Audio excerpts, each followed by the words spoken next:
Hello, everybody. So tonight is the night. This is the night we're going to talk about the Kevin Samuels effect. Are you guys ready? This is going to be a great conversation. Get your popcorn, get your soda, get your drink, and let's go.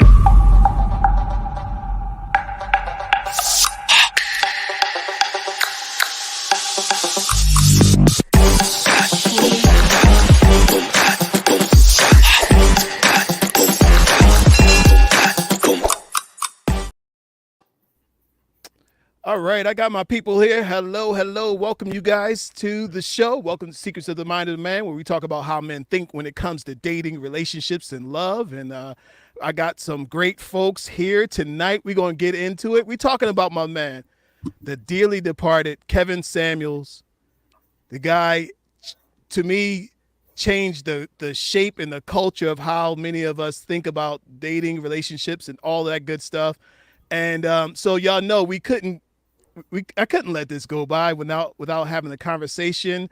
Some people love the man, some people couldn't stand the man. Some people felt like he was the scum of the earth and he was disrespectful. Some people felt like this guy was sent from heaven.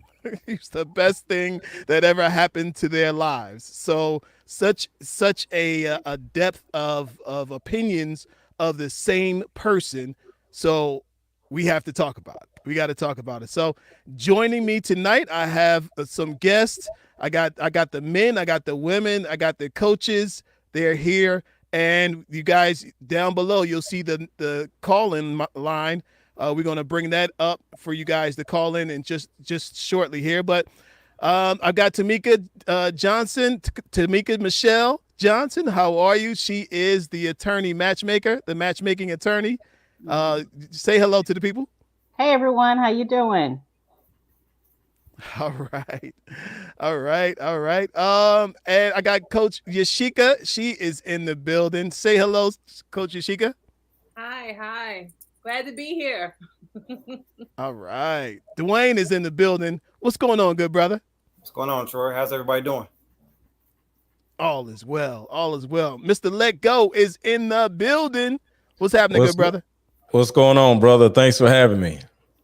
Absolutely. Absolutely. So, you guys, we're here to talk that talk. Matter of fact, I probably should have told you guys to just give us a little blurb about who you are and what you do, who you serve, all that good stuff. Tamika, go ahead.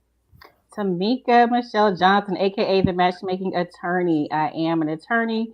I've been so for over 15 years, but after experiencing my own dating and relationship woes being a successful attorney, I was struggling until I transformed the way that I was approaching dating relationships. Got married for the first time at 41, had 2 kids in my 40s to a wonderful man, my husband, and decided to launch a matchmaking agency in order to help other successful women, especially women of color, find and connect the men that they deserve and desire. All right. Great stuff. Coach Yashika, share a little bit about yourself to the people. Absolutely. I'm Yashika Foster, affectionately known as the artist of dating. And I empower women 40 and over to date through self-discovery. Because what I realized after being married and divorced twice myself is that there was a lot about me that I needed to do some work on. And I couldn't understand that until I did some self-reflection and self-discovery. And so once I realized that that's where a lot of us were stuck at, after completing my master's in marriage and family counseling, I decided to move forward and become a dating coach. And here I am. I come in from Virginia. I retired here about 5 years ago. I'm retired military, 25 years. And so, yeah, glad to be here. Thank you for having me. All right. Great stuff. Great stuff. Dwayne, tell the people who you are. I'm in finance, but specifically I was married for 13 years. Things didn't work out. When I was going through my divorce, I, of course, had to move out, get a new place. Meanwhile, I had to pay for those expensive attorneys. And I also had to start paying child support along with all those other life bills. Long story short, the financial arena in my life at that point became overwhelming. I had a negative bank account. My credit was shot. Since then, I've turned everything around. I'm now in a position to where I own my own business, where I actually help people improve their finances and improve their credit. All right. All right. All right. All right. And my man, Mr. Let Go, Aaron, let him know who you are. All right, what's up, y'all? I am Mr. Let Go. I help people let go of dysfunctional emotional attachments. And I have also been married and I've been divorced. And what I do is help deal with the actual problem and not the symptoms of the problem. What a lot of people may not realize is the man or the woman in front of you isn't the problem. They're the symptom of your problem. The problem is actually behind you, which is your mom, your dad, your ex, or something that happened to you in the past. And because of the past, that's the reason why you're dealing with the people you're dealing with now that you don't like and you think they so bad or whatever. Well, you got to deal with your past before you deal with your present. All right. Good stuff. Good stuff. All right. So we got everybody here. Let's get to talking about the man. We are. I feel like the preacher get ready to marry. We are gathered here today to talk about Kevin Samuels. And I'd love for you guys to kind of even just give me your first initial thoughts. We want to hear what you guys sound like, what your thoughts are about Kevin Samuels. Like, what's your thoughts on him just as a person, your gut feeling. You can talk about as a coach, whatever your feeling is about Kevin Samuels. Let me hear your thought. Okay, so I'll go first. Full disclosure, I did not listen to Kevin Samuels a lot.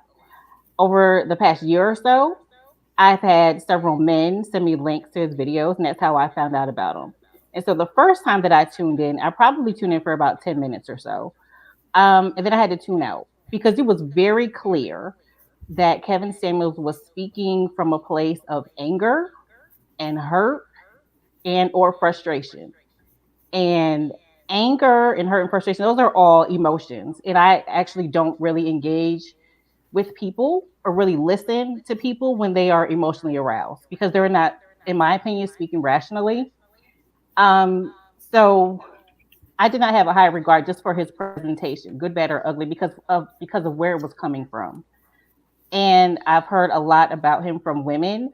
When I found out that he passed, I heard about it from a group that I'm in. I'm in a lot of groups with attorneys and doctors and that kind of thing, and it came up. And the reaction from women in those groups was just appalled, how disrespectful he was. I wasn't offended by him because I feel like you can kind of tune him out. You can tune people out. The people, listen and they engage. But to me, I couldn't listen to him because where he was coming from was not coming from a place of rationalism. It was coming from a place of hurt and anger. Okay. All right. Um, you guys, you know what? You guys can popcorn it. You can jump in. You don't have to wait for me to ask. So anybody jump in. Ladies Share, first. but I want to hear everybody share your thoughts. Yeah, as far as him as an individual, what I appreciated about him is he spoke from a perspective from a man's perspective, and from what I've seen in years past, men don't typically have a voice. It's and that's what I appreciate about him. Now, was his delivery a little raw? Yes, it was. I'll give you that. But the question that he always asks is, "Am I incorrect? Am I wrong?" And I very seldom heard anybody say that he was wrong. But one thing that I liked is he got very specific. People would call him asking him for his advice. And he told them things that they did not want to hear. And to me, that's the ultimate form of leadership. That's the definition of a coach, in my opinion. Let me be very specific. So he pointed out what he called the delusion in women. I'm gonna give you one specific point. This is per his video. There was a 45, I think 45-year-old woman, 250 pounds, 3 kids, could no longer conceive, made, I don't know, $45,000 a year. She said she expected to marry a man that made $250,000. Now, to me, that's delusional, but that's what I appreciate about him. He pointed out the delusion. Another thing that I appreciate about him is women came and they called him and they lit him up sometimes, but he held his own, and he kept on asking them, "Am I wrong?" And nobody could ever say he was wrong. So that's what I appreciate about him. All right, I You go guys go next. ahead. Who- All right, so first I want to say Kevin Samuels is the number one reason why I got on YouTube. I got on YouTube like last year, like super late, right? I actually did not even know this black YouTube world was here, which is crazy. I thought YouTube was simply you did a motivational speech and you put it up on YouTube, or is it TED Talks, YouTube, other than that, or how to fix a car, or how to fix your sink, or something like that, YouTube, right? And then somebody sent me Kevin's one of Kevin's videos, and I was like, the suit, the lights, the music, it was like a whole mood. And I was like, yo, and I got on YouTube because I was like, because I've been doing coaching and everything I've been doing for the last 4 years, but I've been on Instagram, right? So I made my money on Instagram, and everything I did was through Instagram, Facebook, and stuff. And once I was able to see Kevin Samuels do his thing, I was like, oh, damn, I'm getting on YouTube. So he inspired me to get on YouTube. What I think about him is overall, he means well. He seems like a guy that actually wants to help people. But at the end of the day, to a certain degree, because I don't know the man, the money or, the whatever, I think took him over, where he got to the point where he started making fun of women instead of helping women. And it got to the point where he had because remember, I'm looking at him from a company or business standpoint. So, we all have roadcasters, right? And you could put little sounds on your roadcaster. And I started paying attention to all the things he had or whatever. And I already had that stuff, but I was paying attention to how he operates them. And he's using all these noises, like the slap noise. And as time went by, he started loading up his roadcaster with sound after sound after sound after sound, where in an hour, he'll use like 10 different sounds and all of them were negative. So instead of him calling a woman a B word, the sound would call the woman a B word, and it got to a point where I was like, wow, I don't really, what's with the sounds, so what he was saying to a certain degree made a lot of sense. But to me, it seemed more of a show instead of help. And you got to remember, we're all on social media in order to make money and help people. We want to help people, but we want to make money at the time, right? So to a certain degree, it seemed to me that he had to put on a show to entertain people. And to a certain degree, to me, he started seeming like this social media bug zapper, where you come on his show and all these, because to me, the women who came up on the show, they had issues, they had problems, and then they come up fat or this or whatever. Hey, I want a high value man, knowing that she can't get a high value man. She never wanted to have high value man until she heard the words, on the show. And women are just coming up there for attention. Hey, Kevin, I want a high value man. And he's like, weight, shoe size, blood type, whatever the hell. Next thing you know, he's like, no, you're not going to get a high value man. And then she gets off, and it turns into this cycle of like almost looking at a circus in a way. You know how the trainer comes up and the tiger knows that the tiger can maul the person, but the fact that the tiger doesn't kill the person is kind of like, whoa, ooh. And it turned into this show where it's no longer about helping women. And it was just no solutions. It was the things he said made a lot of sense, but it's the lions and tigers side of the whole show that kind of like hurt me off. Yeah. So when I saw him, I caught him one time a couple years back.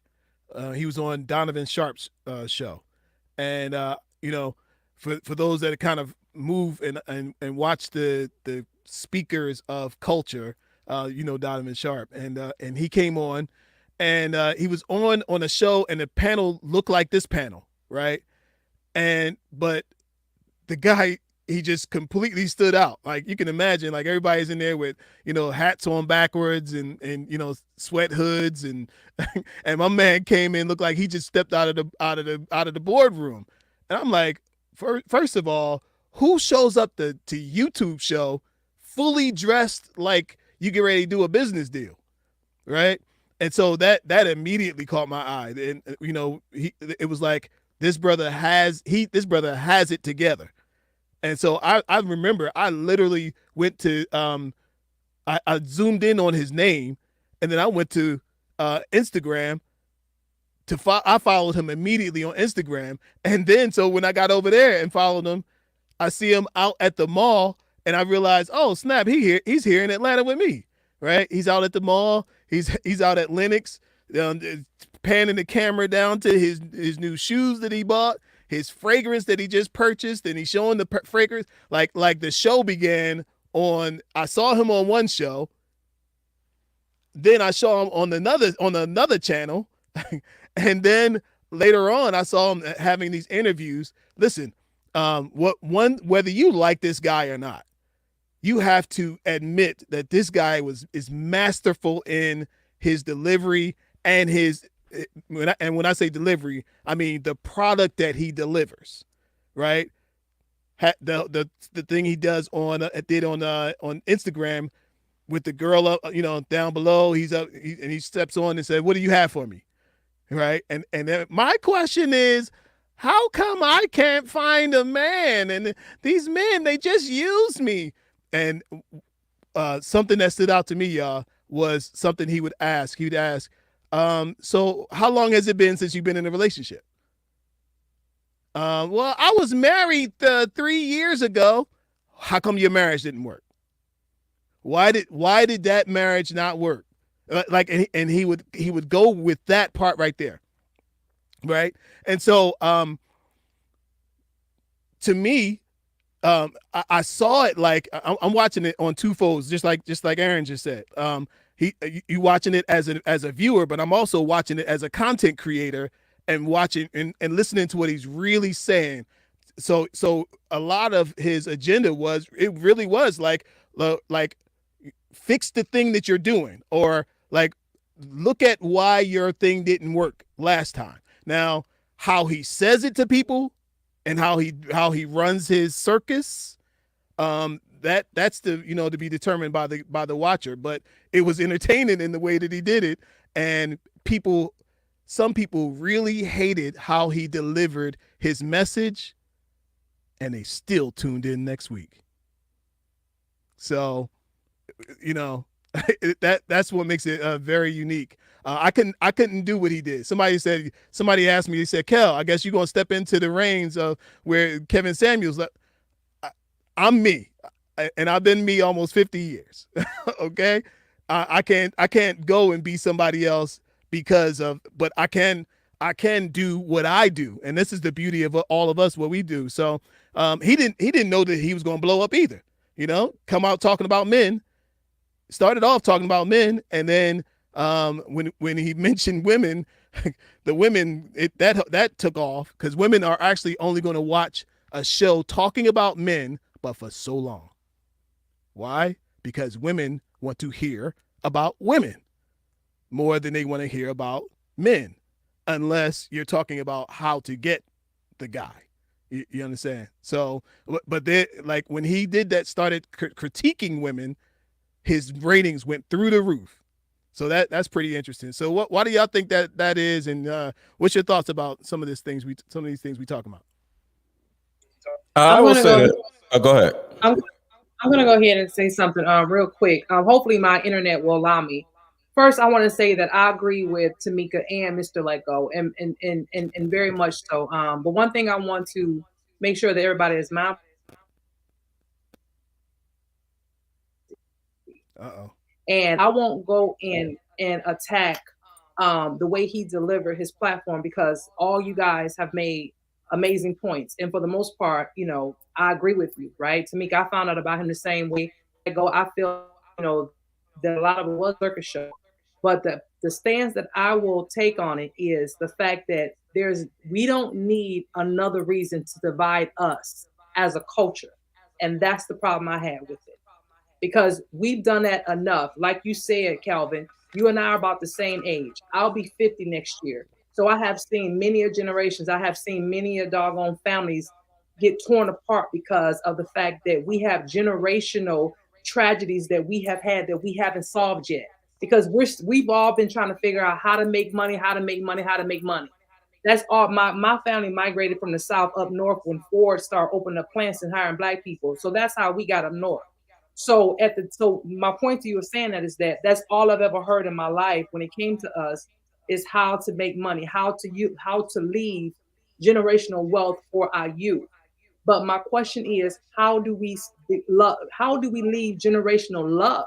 Because that's the part that most of us have gotten from. If our generations were so tied up in trying to get more land, trying to get our 40 acres and mule and stuff like that, when did we learn from our ancestors or from our grandparents really how to love? Because see, grandma and them stayed with granddaddy because they ain't had nowhere else to go, right? That's how a lot of them happen. So when you got someone that's coming in, and we all come from the same neighborhoods. We may not have all been raised in the same household, but we all pretty much come from the same household, same neighborhood. You'll have one or twos and threes that's been sprinkled in there that came from the suburbs, but for the most part, we all come from, you know what I'm saying? We all come from the same environment, right? Mama and them trying to make it. Some of us don't know what daddy at, daddy around. Matter of fact, we got a brother we in school with, we didn't even know. So anytime somebody disrupts what we've been trying to create since we, it's like, what are we doing here? We're further hurting ourselves and giving other people more ammunition against us. Now, did he have some excellent points? Absolutely. There things that I agree with him on? Absolutely. No matter what, you can always find good in anything. Even the devil once was an angel himself. You understand what I'm saying? So I get 100% where that man was coming from. But anytime something further divides us, I can't get around that person. And that's where I stand with it. So to answer your question, Kelvin, to me, it was the psychology of offense. Women enjoy being offended. I used to, when I would, like, I may do it now. I haven't done it in years, but say I'm in Walmart as an example, right? And there's a beautiful woman with something blue on or whatever. She's like really amazing looking, right? I might walk up to her and just say, "Hey, can you tell me what a so and so is?" And I'll just look away from it, and she'll be like, "Do you think I work here or something?" And I'll offend her in a little flirty kind of way, and I'm like, "No, I'm just joking," you know. So as men, we know the psychology of offense can work, right? It actually gets a woman's attention. So to me, like I said earlier, it was somewhat like this bug zapper thing. So he makes a woman want to be up here where he is. So he's like, I'm a high value man, and you can't get a man like me unless you did A, B, and C. So women are offended. Like, how dare you tell me what I can't have? So what do? Is start proving themselves that they can get it. So they call in and call in and call in, and he just zaps them and zaps them and zaps them and zaps them and zaps them. And everybody else is either offended by him zapping the bugs or laughing at them zapping the bugs, because there's a certain amount of women who enjoy seeing other women get zapped, And what I mean by bug zapper is he's up here like the light. I'm the high value man. You can't have me. And then they come up to the stage, which is the bug zapper. And then they say, hey, I want this. And he says, you can't get it. Click. And she's out. And just seeing this happen over and over again, to me seemed like I said, somewhat of a caricature or a circus or something that was entertaining to watch, but it wasn't necessarily helpful. But he did drop some knowledge, because all of us men, we think alike. So for him to say the things he said, I agree with him, because I'm a guy too. But at the end of the day, the solutions weren't for each woman. He would just zap all these women and then be like, see, you can't make this stuff up, y'all. You see what I'm saying? So it's like he's exposing women for the stupidity that they do. But it's not all women who are doing stupid stuff. It's the women that are coming up to the bug zapper. So it's like the more famous he got, the more goofy women would come up on the show to get attention, and he'll zap them. And it actually made women look worse and worse and dumber and dumber and dumber.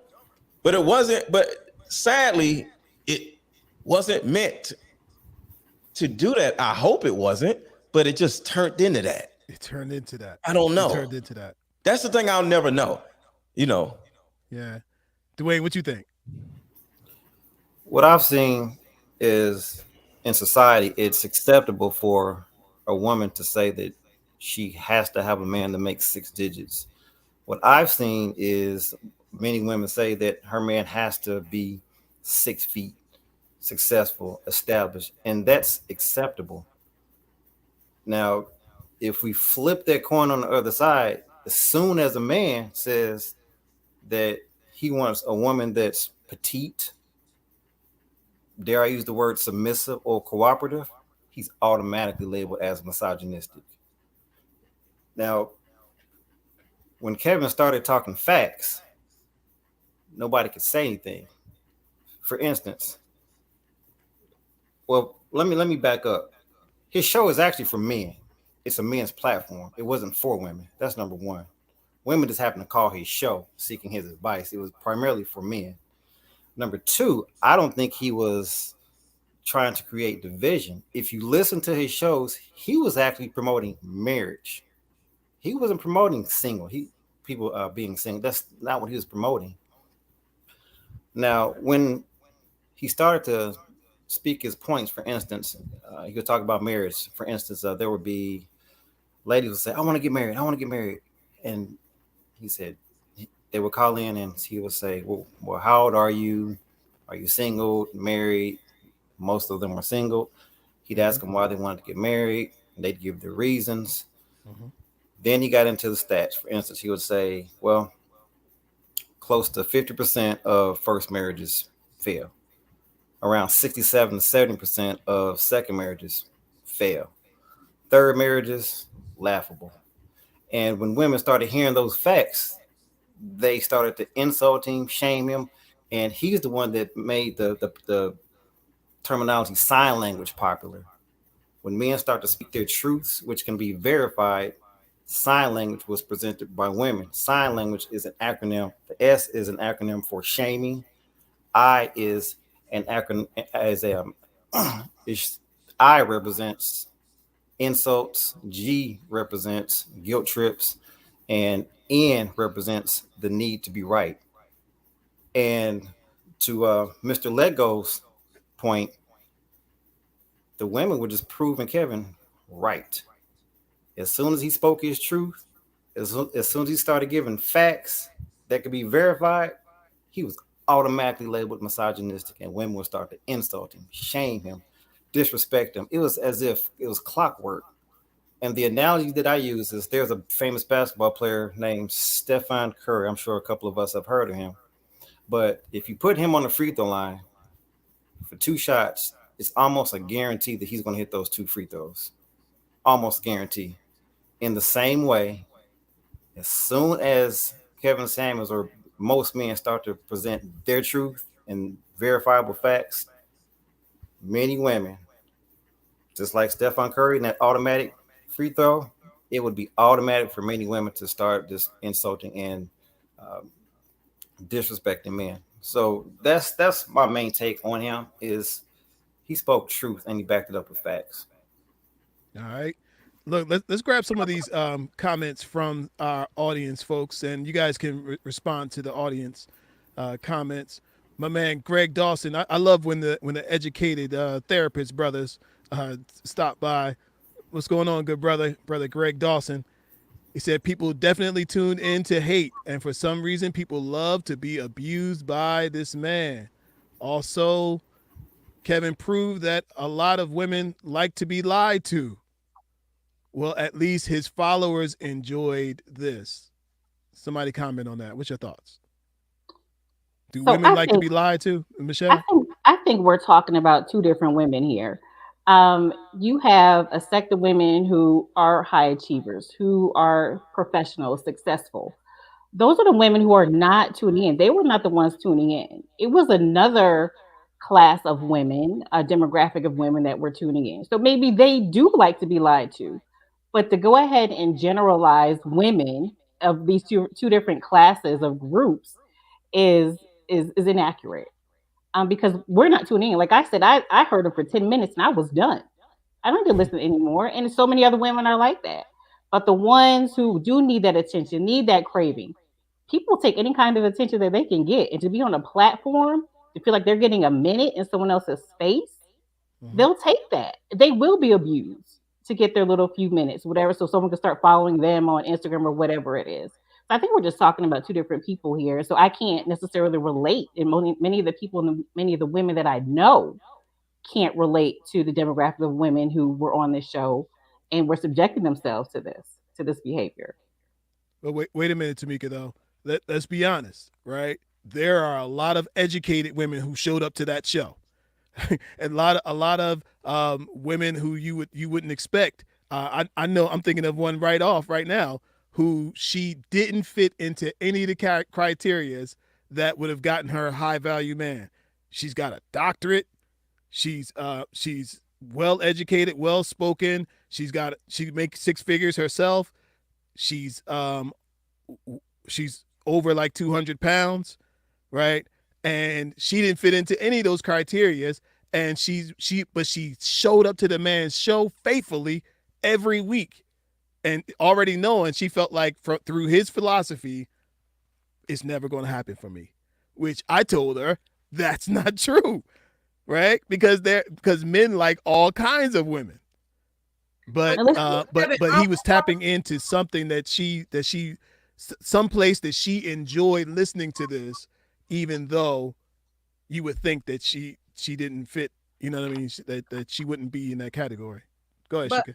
But just as somebody said in the comments though, and same thing with Tamika said, we're still talking about different people. We're talking about people who have maybe self-esteem issues, maybe people who believe in that well, if he abused me, then it shows that he loves me. You understand what I'm saying? We're talking about different people here. These are not all the same people. Because if I ever called his show, it would be for two reasons: so that I can get more followers, and so that I can try to make him hear me. And he would have ended up calling me abroad, and he would have hung up on me. That's what he would have did. Right. He would call me abroad. He wasn't going to hear you. He wasn't right. Me. You know what I'm saying? And so my thing is this: he had a platform that women, we're waiting for a leader. We want y'all to lead. We'll follow. We're just waiting. So if he had taken that platform and actually led, then he would have got the Tamikas and Yashikas to follow him. But because he wasn't using compassion, we were trying to figure out what was wrong with our sisters that made them want to tune into that brutality. Agree. And my thing is this: we love to look at well, I'm not like this person because I'm educated.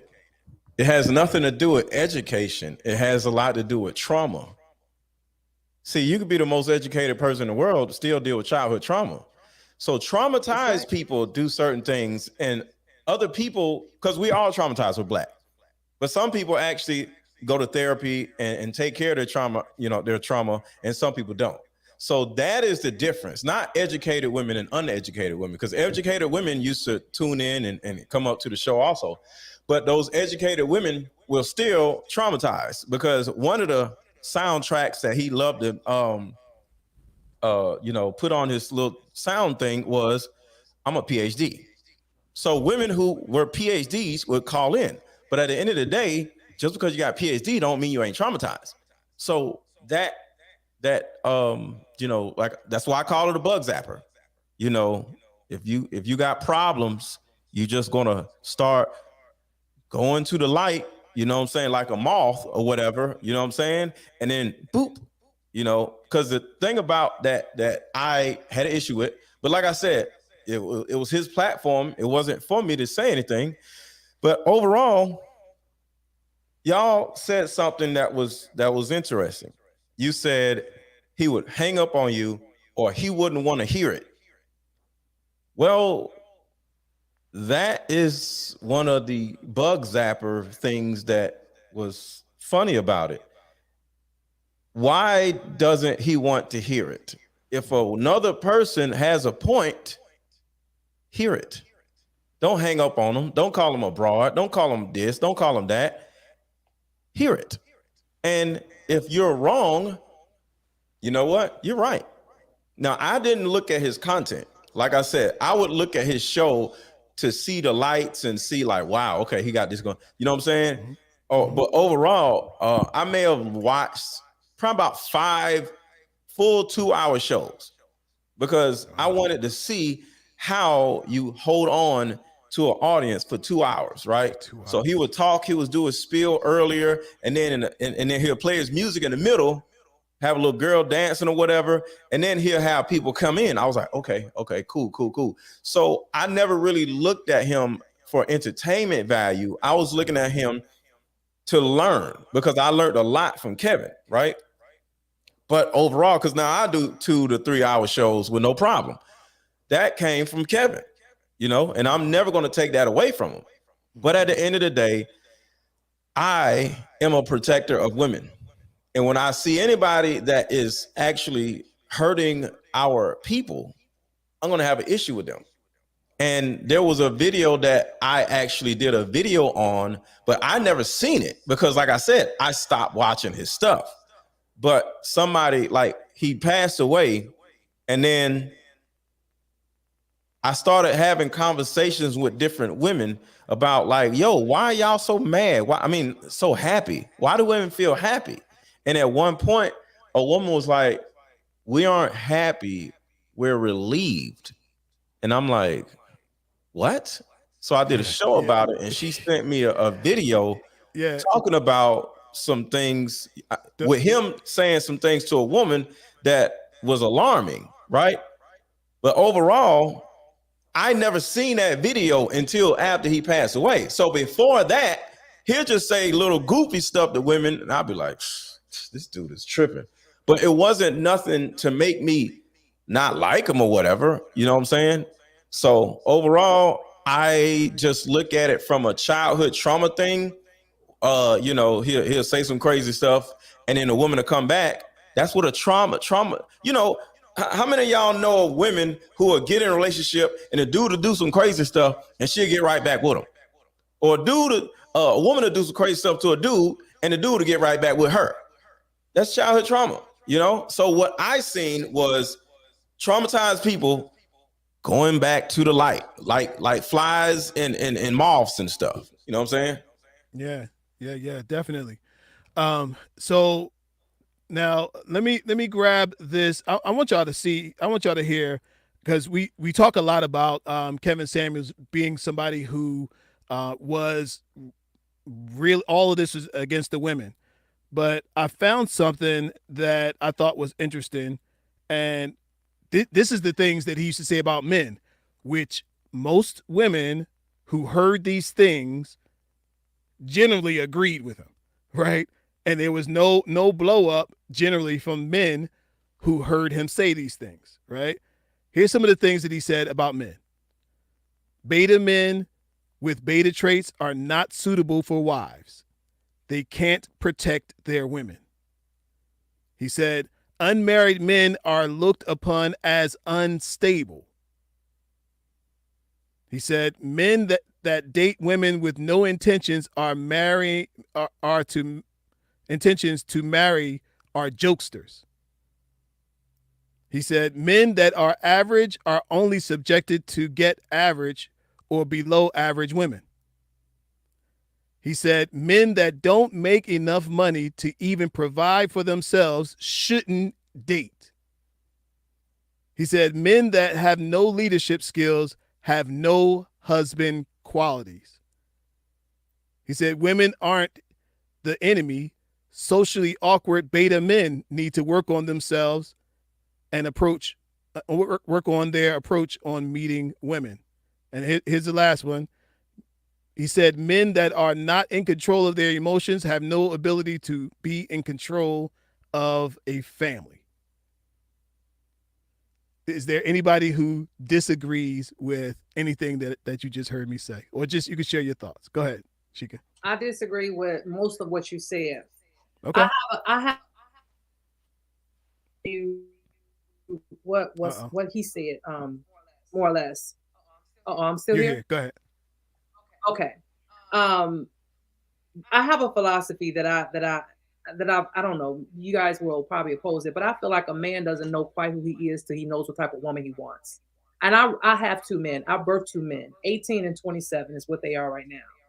And I have always told their fathers that I do not know how to raise a man. Okay, I could tell them what a man wants or what a man should do, but I do not know how to raise a man. So I say that to say this: he is not the person that decides what a man is and what a man is not. Now, can he encourage men to do certain things? Absolutely. He can encourage them to do certain things. He can talk to them like an uncle or a father or somebody to get them on track. But to tell a man that or a person that they don't have whatever because of this reason, I think that's ludicrous. And I don't understand how anybody would take that as gospel, because whether he's saying it to a man or to a woman, that's not what we do. You know what I mean? Because if you're telling me I've done something wrong, then you better walk on water and turn doggone water to wine. And if you can't do those things, then I'll dare you talk about my shortfalls. Help me.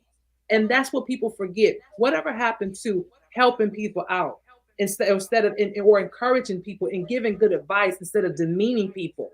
Because one thing you don't do is when you see somebody already on the ground, you don't kick them, because that's what he was ultimately doing. People that was already on the ground, he was kicking them. Whatever happened to giving them a hand? Because God said, if you can look up, you can get up. So whatever happened to that? So like I said, when it comes to his platform grew because people like drama, period. People like drama. A lot of what he said, I agreed with it when you listen to it in entirety. A lot of what he said. But again, anytime honesty without doggone compassion is brutality. And his delivery was off. Could get more bees with honey than with nuts. Yeah. Well said. Well said. Let me say this. Hold on one second. Let me get some. We got some TikTok folks checking in, and they got plenty to say over here. Goddess Toy said, helping, and this is to Sheikah's statement. Sheikah looked like she froze up. Helping wasn't getting him paid quickly enough. He got greedy, is what Goddess Toy said. Let's see. Gigi said he was a hustler, a chameleon. All right. Let's see. Ruby said he said the men didn't want to hear the truth and women bashing paid much better. Did he say that? Reese Cup said he was brutally honest he actually about did. men and women. He actually did. There was a video where he was in his car. This ain't going against him, but I'm just answering your question. He actually did. Sure. He literally said, I make a lot more money if I just start doing videos bashing women.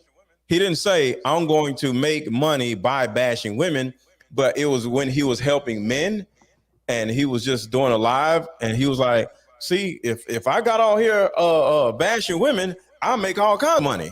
And he was talking to men just as a matter of factly saying that, hey, I'm trying to help you men. I can make a whole bunch of money if I go over here, but I'm trying to help y'all. So as a matter of factly, he turns around and I'm not going to say he was bashing women because I don't think he was bashing women. I hate how women always think somebody's bashing them. No, he was keeping it real with women. But like I said, he wasn't helping them. Not helping somebody isn't bashing. And can I respond to what Coach Yashika said real quick?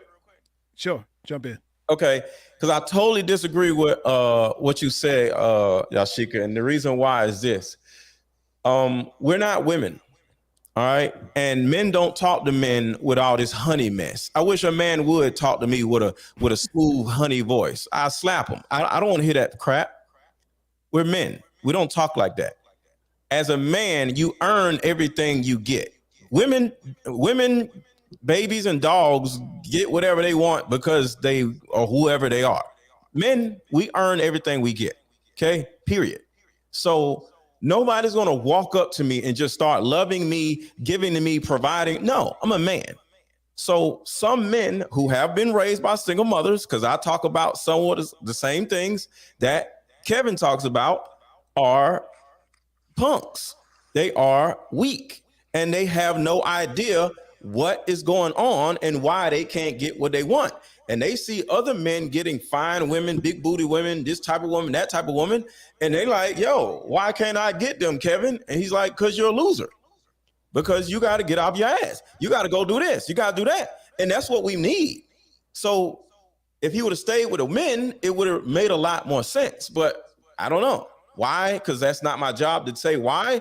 But no, that's definitely everything you said, Kevin, what Kevin said was 100% correct. We don't need no damn honey. I wish somebody would talk to me with some, man. Yeah.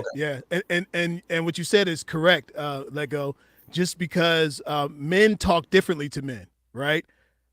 Men can get a punch in the chest. When you get a man, you talk to a man, it's almost like your uncle, your big brother conversation. These things right here.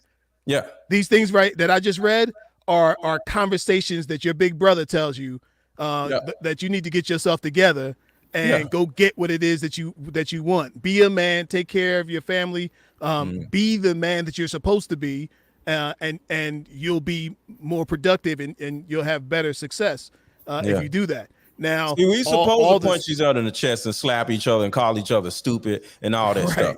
We supposed to do that. Right. And so when we show up now, if we show up with the honey and the come on, guy, right? Sometimes we just don't respond that way, right? But then, so what Kevin did was this guy, he began to actually punch women in the chest. That's when it went off, because you can't talk to women in the same way you talk to men. You can't position yourself in the same way that you talk to men and talk that way to women, and that's offensive. Women can't take a punch in the chest, right? You gotta. That's why they got the Disney fantasies, and that's why they got the Hallmark Channel, and they can't. There's no just getting to the love. So we gonna leave them in Disney though? Like, and I'm against the punch in the chest, proverbial punch in the chest, but I believe in talking to women like they're adults and not children. You know what I'm saying? Mm-hmm. So I disagree with you on that. He comes over to women, telling women what the hell it is. And that's a part about Kevin that I agree with. I literally was saying, I have a problem with all the noises he was making, because if I'm sitting on here with y'all and I start making like, she's crazy, this a bitch, or when you be like, yo, what is he doing over there? I look like an idiot, right? So sitting here playing all this little stupid stuff that you for entertainment value, right? You put into your little thing, So that means you're saying the thing, you're not saying the things that the thing is saying. So the machine is talking for you, but you inputted these things in the machine. So everything that machine was saying was how you felt about the woman. So you could, because it's like probably 7, 8 buttons.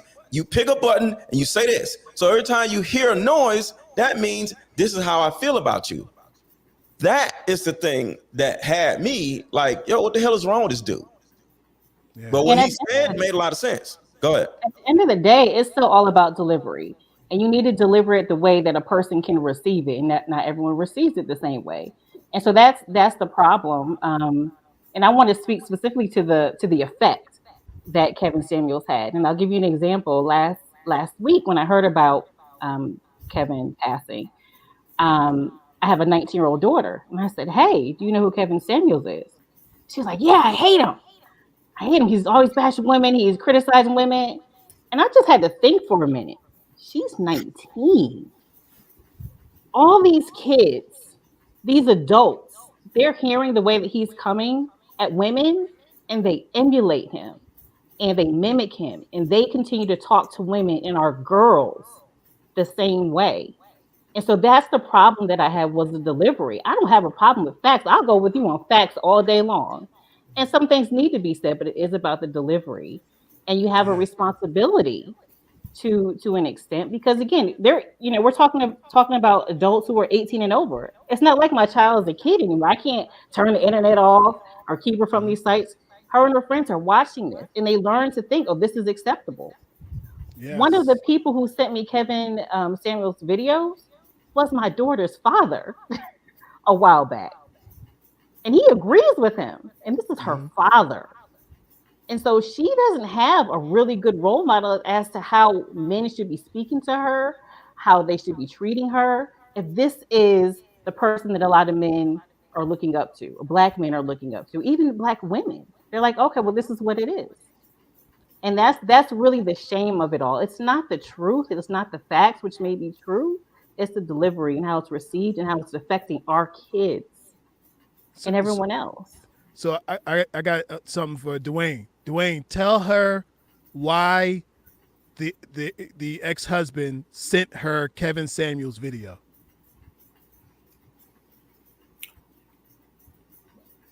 I would say maybe in the past he's tried to communicate some of his concerns and it went in this ear and right out the other. Yeah, that wasn't it. I would say I would say this historically speaking, men's voices are unheard. And women will say that men are bad communicators. And I'll challenge that. It's not that we're bad communicators, it's that when we communicate, it goes unheard. And then if we say it again, it's an automatic confrontation. But what I wanted to focus on, Kelvin, is some specific talking points of Kevin Samuels. Well, in regards to the delivery, he specifically asked women, give me one example of someone who is delivering a similar message in a way you would want to hear. Silence. So if there's such an issue with his deliverance, but someone can't tell him or give him an example of someone who can deliver it the way they want it to be heard, who has the communication issue? Now, I'm going to talk about people like Derek Jackson and Steve Harvey. Women really listen to those guys. I didn't hear too much bashing to them. And the problem with that is Derek Jackson specifically got caught cheating on his wife. So why do women listen to him? Steve Harvey, I believe he's married 3 times. Women listen to him. But the minute someone like Kevin Samuels comes in, as harsh as he probably was, he's misogynistic. That's now if we talk about how he communicated, I think that's a huge disconnect between black women and black men is it's as if we don't want to have these tough conversations. I can't think of anybody who actually tried to connect these tough conversations. I mean, I can't. And there's another disconnect in when you started talking about women that were highly educated. I got a PhD, made 6 or 7 digits. What he said is that those women were really difficult to get along with. He said that those women were masculine. He said that those women were, they weren't going to cooperate for the most part. Why is that? Because essentially they really didn't need a man per se. But yet they will call his show saying that they're looking for a man. But as they start talking, he would say, okay, you want a man to do this, this, this, this, and this. All right. Um, this man that you want, tell me, what does he want? Silence. Silence. So once again, here we go. He's asking, he was literally asking women to give him advice so he can get better, but they could not give him that advice. So once again, who can communicate that? Who can express concerns? What man can express concerns to women? We express concerns, it goes unheard. We express concerns, we're misogynistic. We ask, give us an example of who can express these concerns to you. Goosebumps. We ask you, what does the man want that you see? Goosebumps. So I'm gonna put myself in his shoes. It was as if it was impossible for him to get across his message to the point where it would not come across harsh.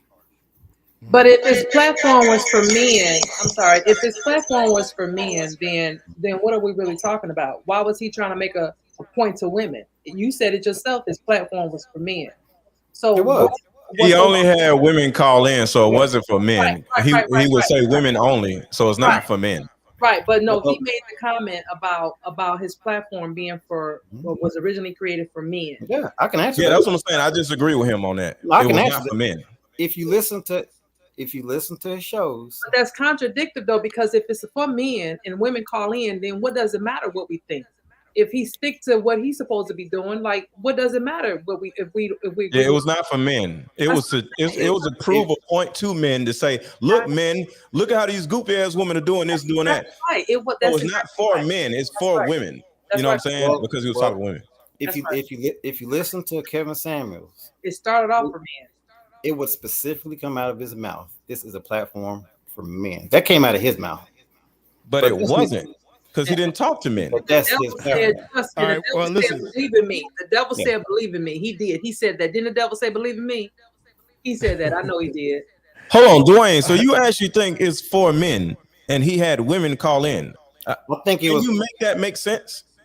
Will you let me answer your question? I can make it make sense really easy. You pretty much explained it the correct way. It was to show men, it was to educate men on what women say they want. It was to educate men on the hypocrisy of women. And I can give you example after example. It was to educate men on why they need to improve themselves because women in general wanted men that could provide, protect. Kevin Samuels' whole thing was get your paper up, get your money up. So it was about men. It was to protect men, and it was to show men that look, you have a lot of these women, and they're telling you what they want, but you don't have it. You can't give it to them. All right. Therefore, Look, go ahead. Look, finish your point, and then I got somebody on the TikTok live that want to jump in and share a thought. So yeah. So go ahead. essentially he was telling men what they need to do to get the women that they want. All right. Who do we have on the line? Vanessa. Hello, Vanessa. Welcome to the show. You sound like you ready to chop.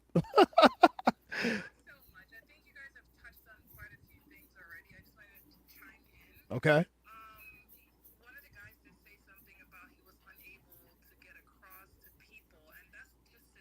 We can't hear her. I don't know if you know that. Y'all can't hear it at all. Mm. No. All right, hold on 1 second, Vanessa.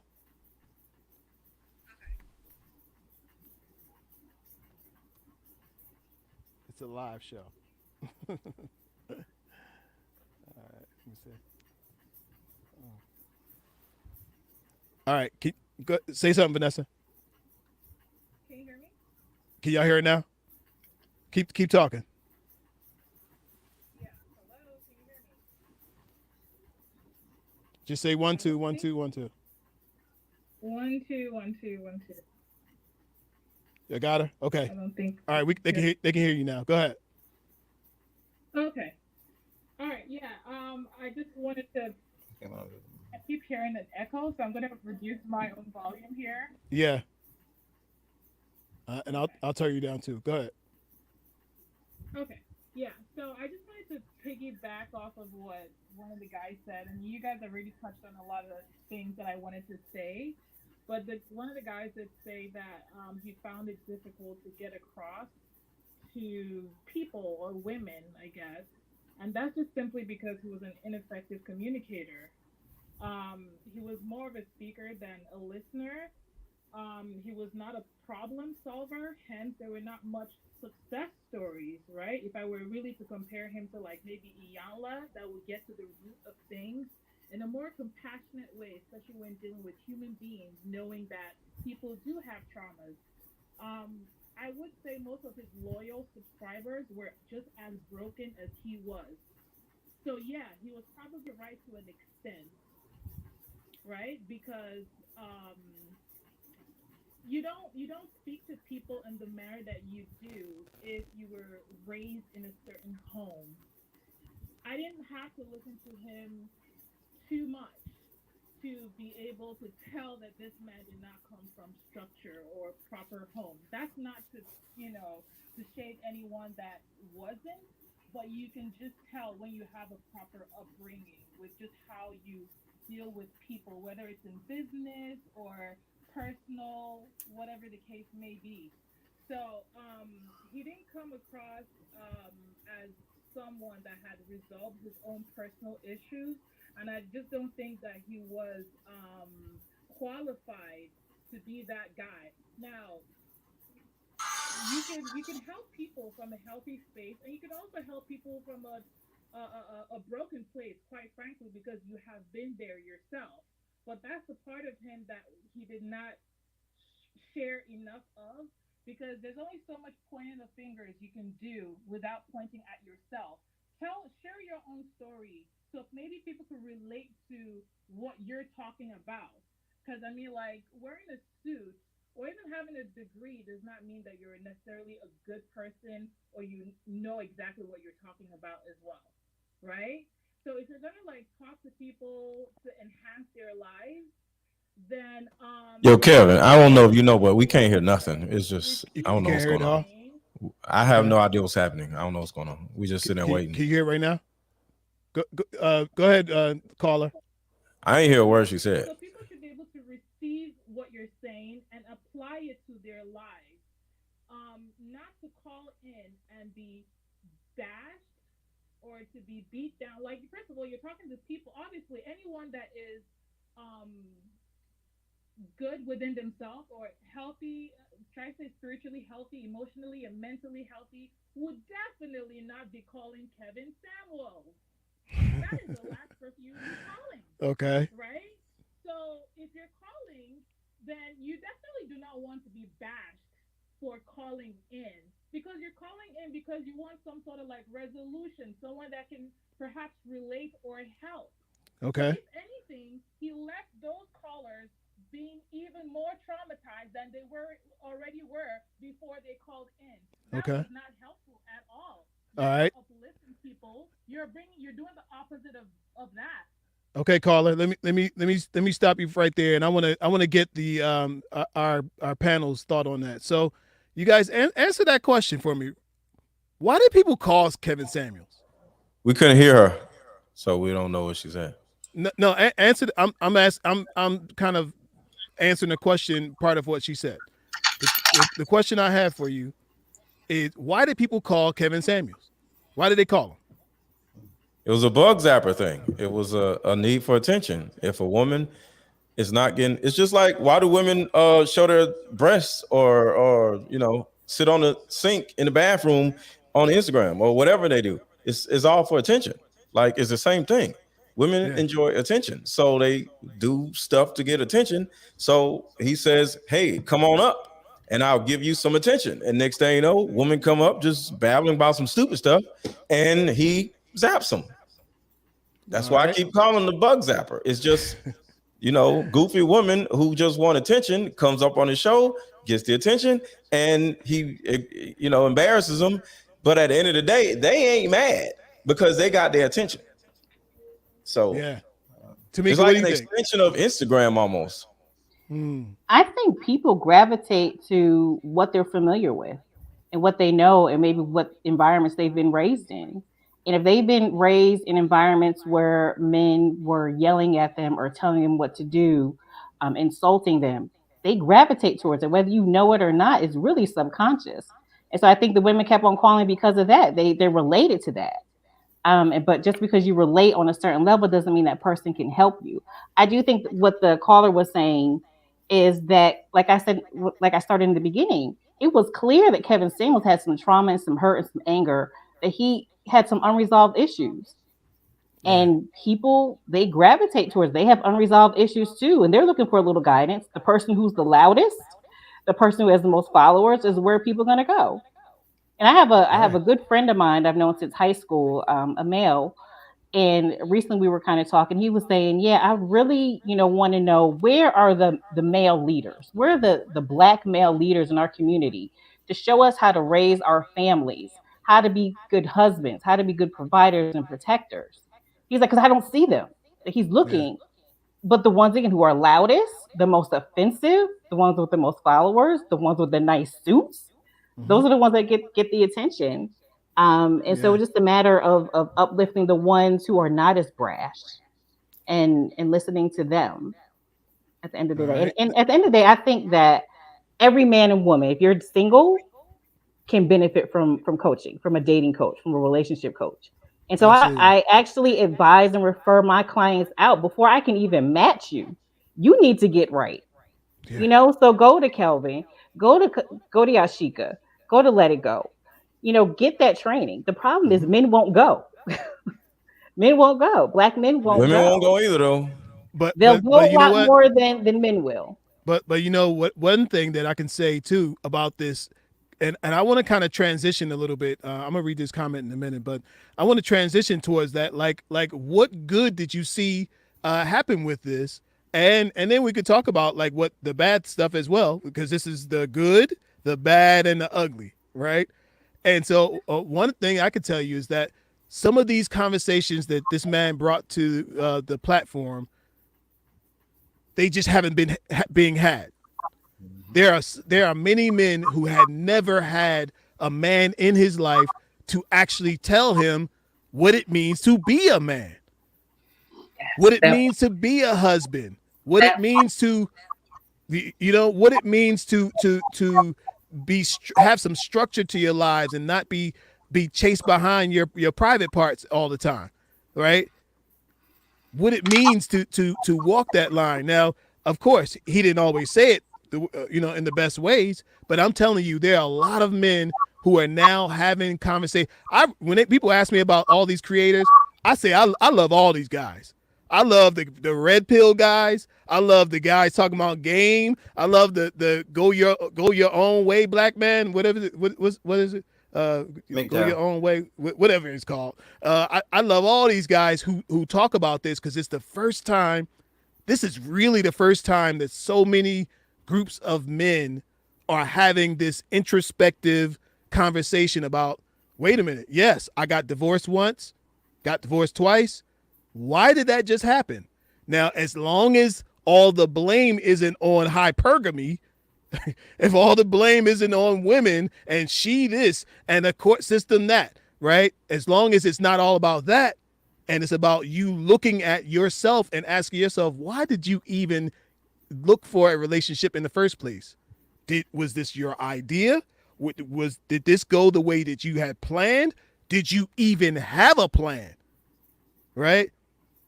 And maybe that's why you ended up in this situation, because you didn't have much thought about what you were doing and what you really wanted. You didn't even know what you wanted.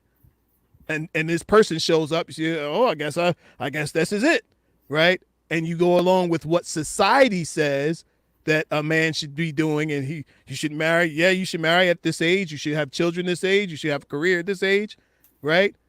And a lot of that was never the guy's idea. He just picked it up and went with what culture said and what society said. So this is at this time, this man and many others who have these voices in the manosphere are talking about what a man should desire, and for him to look at himself first and ask himself, what is it that I did that destroyed my relationship? What is it that I why don't did hear I that. choose the woman that I chose? I Right don't. I now, don't hear now none listen. of that in the Now listen to manosphere. this. Listen to this. Actually, some of that didn't come from Kevin Samuels. So the point I was just making is about the groups in all together. Like there's many different kind of perspectives on this thing, but this is the first time that men are really considering their way and considering the path that they walk. But the problem is, there's no solutions. It's just women are trash, women are this, women are that, and that's like crazy. Like it's kind of stupid, sitting around talk about, it's like women when in the hair salon. Oh, girl, these men are trash. It's like men on Instagram, on YouTube, homeboy or buddy, these women are trash. There's no solutions. It's just women are trash. Women are baby mom. And a lot of it is true, but at the end of the day, like, what's the damn solutions? So no, I disagree with you. It's just a whole bunch of crap that I hear, and there's a whole bunch of dudes whining. Like on my platform, this happened the day before yesterday. I take callers at the end of my show, right? And I had guys up, and it was a guy that came up, and he said, "Hey, you have a lot of the same ideas as the manosphere. Are you in the manosphere?" I'm like, "Oh, hell no. Please don't even say that word. Like, you almost made me throw up in my mouth," right? And he was like, "But you have the same ideals, so you don't speak for men?" I said, "No." He said, "But why?" I said, "Because y'all are grown-ass men. Y'all can speak for your damn selves. Just unmute and talk. Get on Instagram and talk. Get on YouTube and talk." Like, the same way I sat there and watched what Kevin Samuels did, and then like started getting on YouTube and got a microphone and got lights, and I got lights everywhere. I did all this shit because I can speak for my damn self. So when it comes to this, he speaks for us men. That kind of shows how trash we are. We as men need some dude speaking for us. That is the stupidest mindset I've ever seen in my life. I've never in my life needed a man to speak for me. President, whoever. I've never in my life needed a man to speak for me. Lego, I agree with you on that, but at the same time, like we live in a culture right now, like Dwayne just said, that a lot of times men don't feel like their voice is being heard, and to even suggest that things be different. Listen to this, and she got to see you responding. Look, to even suggest that things be different, right?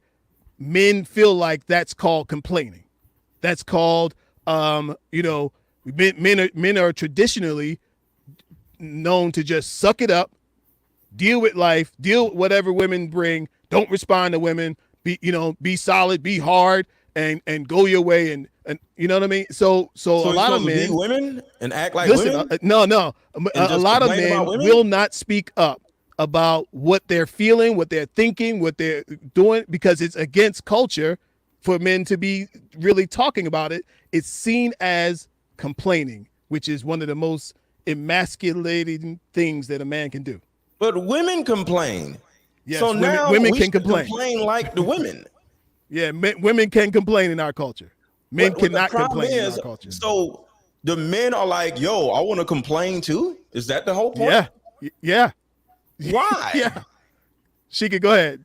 Because okay, Mr. Let It Go. Mr. Let It Go. You had mentioned earlier about you don't want anybody talking to you soft.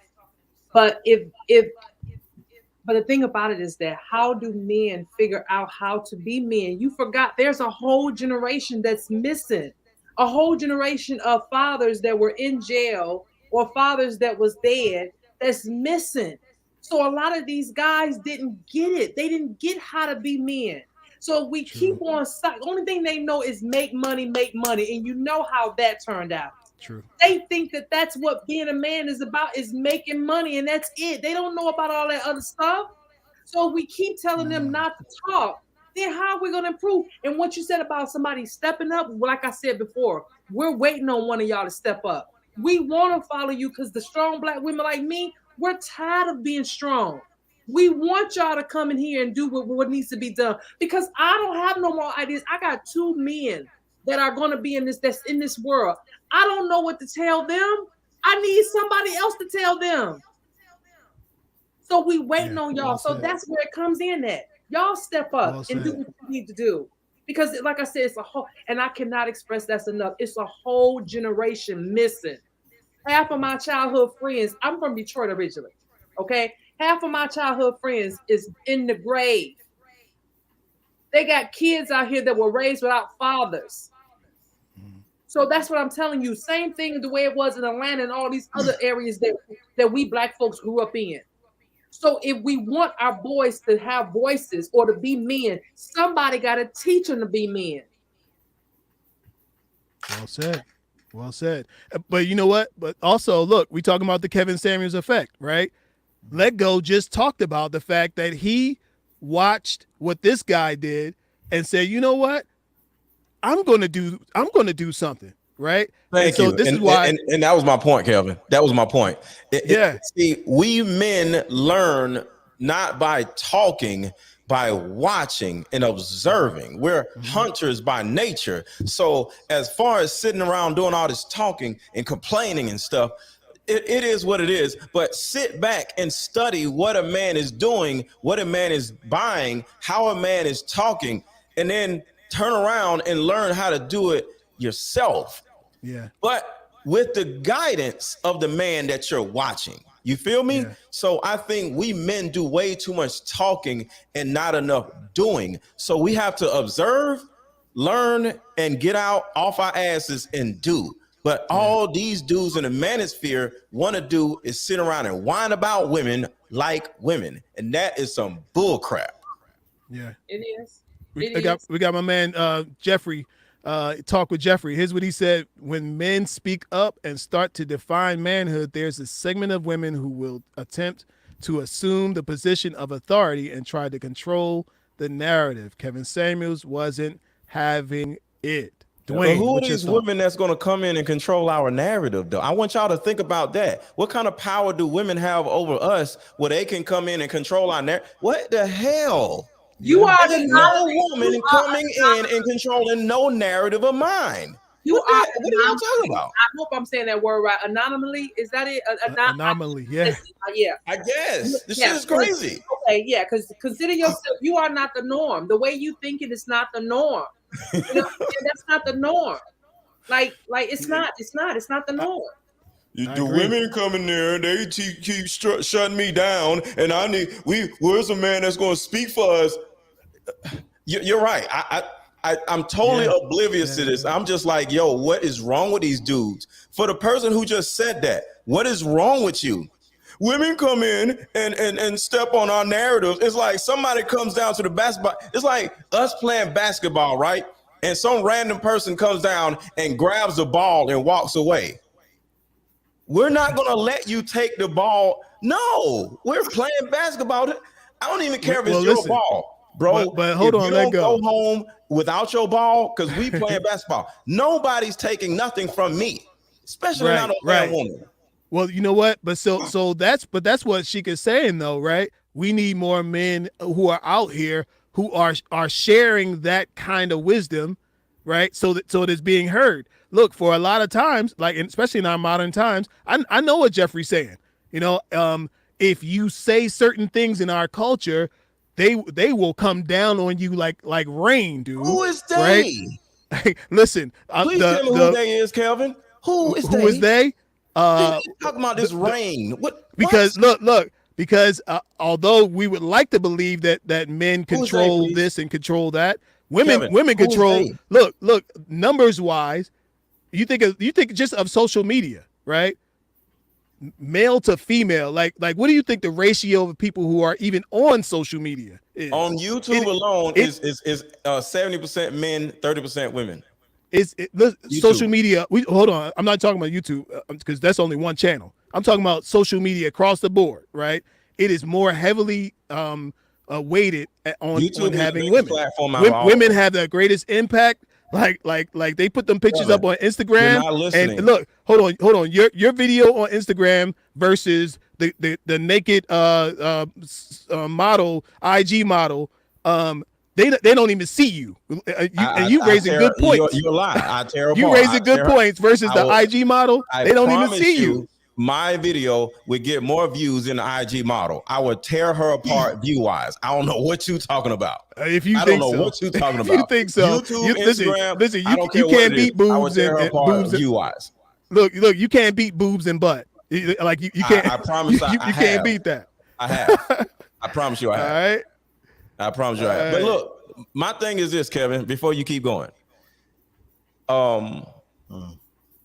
You didn't answer the question, who is this they? You know what I'm saying?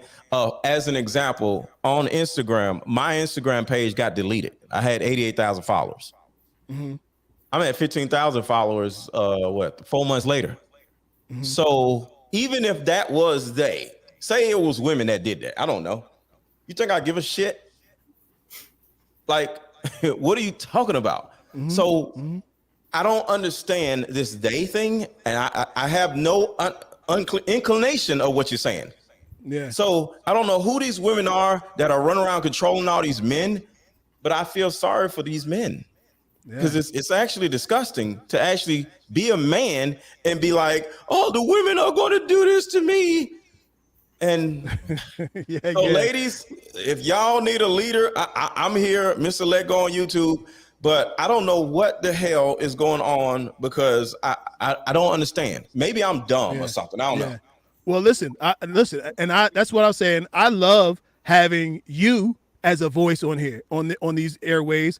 I'm on here talking, right? My platform is helping successful single-centered women to find successful men for dating, relationships, and love. Now, I'm actually doing the same thing that Kevin Samuels is doing. Like we're actually peers in the market, right? But I refuse to do the insulting of women. I refuse to make sound effects on and calling women fat and Shirley and all that stuff, right? I'm not going to do that, right? And so my platform may not grow to that extent because, again, you said they, who's they? The people who love to watch the train wreck. People who sign So up you agree to it was show a up every week circus? to watch the train wreck. And So you agree it was a circus? oh, it was definitely a circus. It was that. Listen, but listen. All of this is partly entertainment. It's entertainment and information. And if you only sit here and give information and statistics and all of that, nobody's going to watch you, right? Because they showing up for the show. They need the show. So we got the cameras, we flipping in, we flipping out, we bring look, we do all of this stuff. We change this and all that, all to hold on to eyeballs, right? Because if nobody's watching, then you can't move anything. You see what I'm saying? So that's part of what we're looking at. But we got a couple more comments here. I want you guys to respond to this. Let's see. Tina Marie, she said, I believe the women who came on his show were looking for public validation when they hadn't healed the trauma of the past. If they had healed their past, they would have achieved self-validation. Who wants to chime in on that? Well, that's all I've been saying for the last hour or so. Yeah, that's all we've been saying. Yeah. It's true. It sounds like we've come to a pretty good deductive reasoning that overall he meant well, but it turned into a circus and it turned into a train wreck, and women got to the point where even like one of y'all said, even the young women hate the man. And that right there hurts my soul. When the kids hate you, that's what I'm saying. So we have to make sure as content creators, we don't allow the money, the attention, the whatever, the virality Mm-hmm. take control of our moral compass, because Yeah. he would be on there, because you'll see clips or whatever. I seen millions of clips of him. He'd be like, oh, say one more thing, I'll make you famous. I'm like, bro, what the hell are you doing? I'll make you Yeah. famous. What Yeah. is it? And I'll make you famous, it turned into like the first woman that he made famous. It went so viral where she started having problems at her job. Right, the girl, she had a dog kennel thing or whatever. She something about, but her company started having problems because they found out in her. I forgot what small city she was in. She was small city, and everybody seen her, and she started having problems at her job. Yeah. And Yeah. even though it was a home company, but she started having problems. And everywhere Mm-hmm. she went, Mm-hmm. oh, you that girl on doing, and it kind of Yeah. like ruined her life. And she actually tried to sue him, but it didn't work. Either she didn't have enough money to sue, or because everything we do on social media, you kind of like agree to be, the Yeah. victim of somebody. So Mm-hmm. I can't turn around and sue y'all for having me on here because I'd agree to be on here, right? So Right. at that particular point, I don't know if her life got ruined or whatever, but it was a negative effect. So he started utilizing the negative effect of her being famous and started threatening women. Oh, say one more thing, I'll make you famous. Yeah. And Yeah, listen, I just listen, threw my and hands so up. that look, that's one of the things that I want to bring up too at this point too, because we talking about the Kevin Samuels effect, right? What effect happens after a person has been on that show, or been, let's say the people who show up to the show, as well as the people who are on the show, like what's the lasting effect you guys see happening as a result of being in this space with Kevin Samuels? Embarrassment. Mm-hmm. Yeah. I think people learn to expect that this is how it is when they keep on showing up. This is what it's going to be. This is how I'm supposed to be treated. This is how I'm supposed to be viewed. They just learn to expect it in real Yeah. life.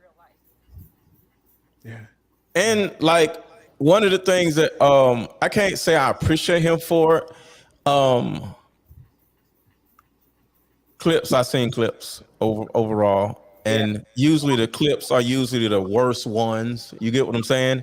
So I don't want to say a lot of his content is bad because I stopped watching it, but the viral clips. So I seen Mm-hmm. probably the worst or the craziest things, right? Mm-hmm. Mm-hmm. But um it just reminded me or showed me how I need to make sure I don't get none of these women pregnant, to be honest with you. 'Cause I was like, I'm dead serious. I was like, yo, it kind of brought, because sometimes you start liking a woman and you start falling in love, and it's, oh, yes, we're gonna have babies and all this stuff. His show kept me in my mind where I'm like, nope, because there's a huge amount of women that are like nuts. And you know what I'm saying? So he kind of like kept the thought process that some of these women are nuts so on the front of my mind. So if I get out here trying to fall for somebody too quick, I'll be like, nope, this chick might be one of these Kevin Samuels type of chicks. And so he kind of like exposed women for the stupidity that some women portray or hide. You know what I'm saying? So they come up, hey, da da da, and he'll say certain things, and he'll hit them with this and hit them with that. Oh, she's like, oh no, I'm not this. But at some point, he'll hit her with this, and next thing you know, da da da da, and then he got to mute her, and she's in there. And then you know what I'm saying? And I'm like, yo, she's acted a fool. So he kind of exposed the back office of a lot of women who portray themselves as together. Mm-hmm. So I can say I thank him for that, because of him, I'm probably gonna like get a vasectomy or something. But yeah, Look, so my man Ray Tyler, he said, "Sigh, question: was Kevin Samuels the reason why these women or men could not get married. Absolutely not. They was just dumb people, so they can't get married because they got emotional issues. Yeah. They're not dumb people. They are hurt people. They're not dumb people. Yeah. They were coming to them because they couldn't get married. He They- wasn't the reason why they couldn't get married. yeah. Hmm. Was he the reason? I'm just saying, for somebody to come up on this show and get No. embarrassed, to me, No. that's No. dumb. Yeah. Well, nobody is the reason that somebody doesn't get married. That's right. That's Yeah, right. people do what they do because that's what they want to do or don't do. Right. You know. All right. Madonna said, "What? So what was the switch?" That was that was a little while ago. My girl Michelle Pillow, she says, "It amazes me that people think that relationship coaches are to have no issues. We are all wounded healers, and usually life coaches in the area we have experienced, grown, and some have been healed in.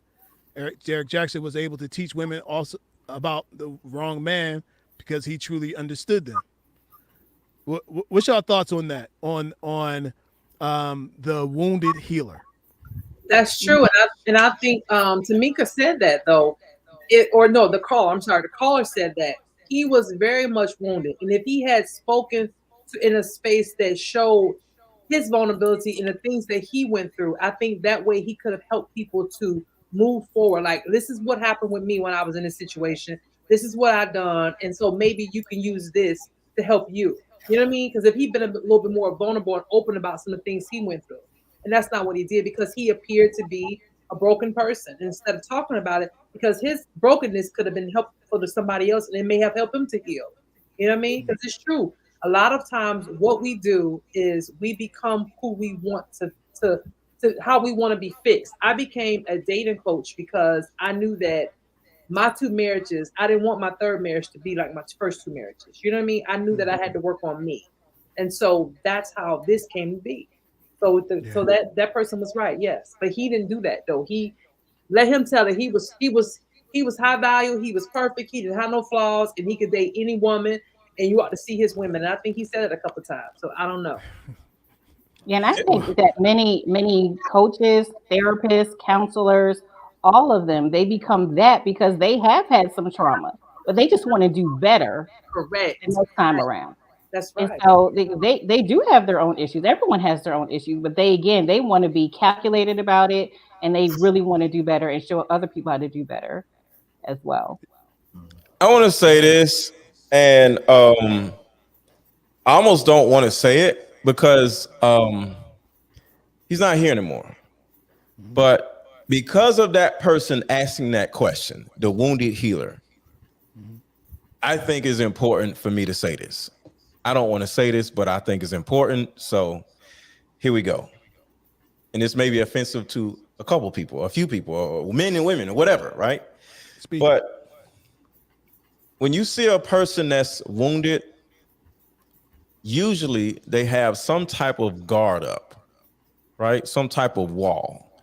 And it's not a proverbial wall, but it's something, right? It'll be in their speech or their appearance or in their actions. And I always looked at, as an example, because I'm making an example by saying this, I always looked at women who always wear wigs as people that are possibly hiding behind their insecurities, trauma, or whatever. So it's like, I put on a wig and nobody's gonna see me. They're not gonna see the real me, right?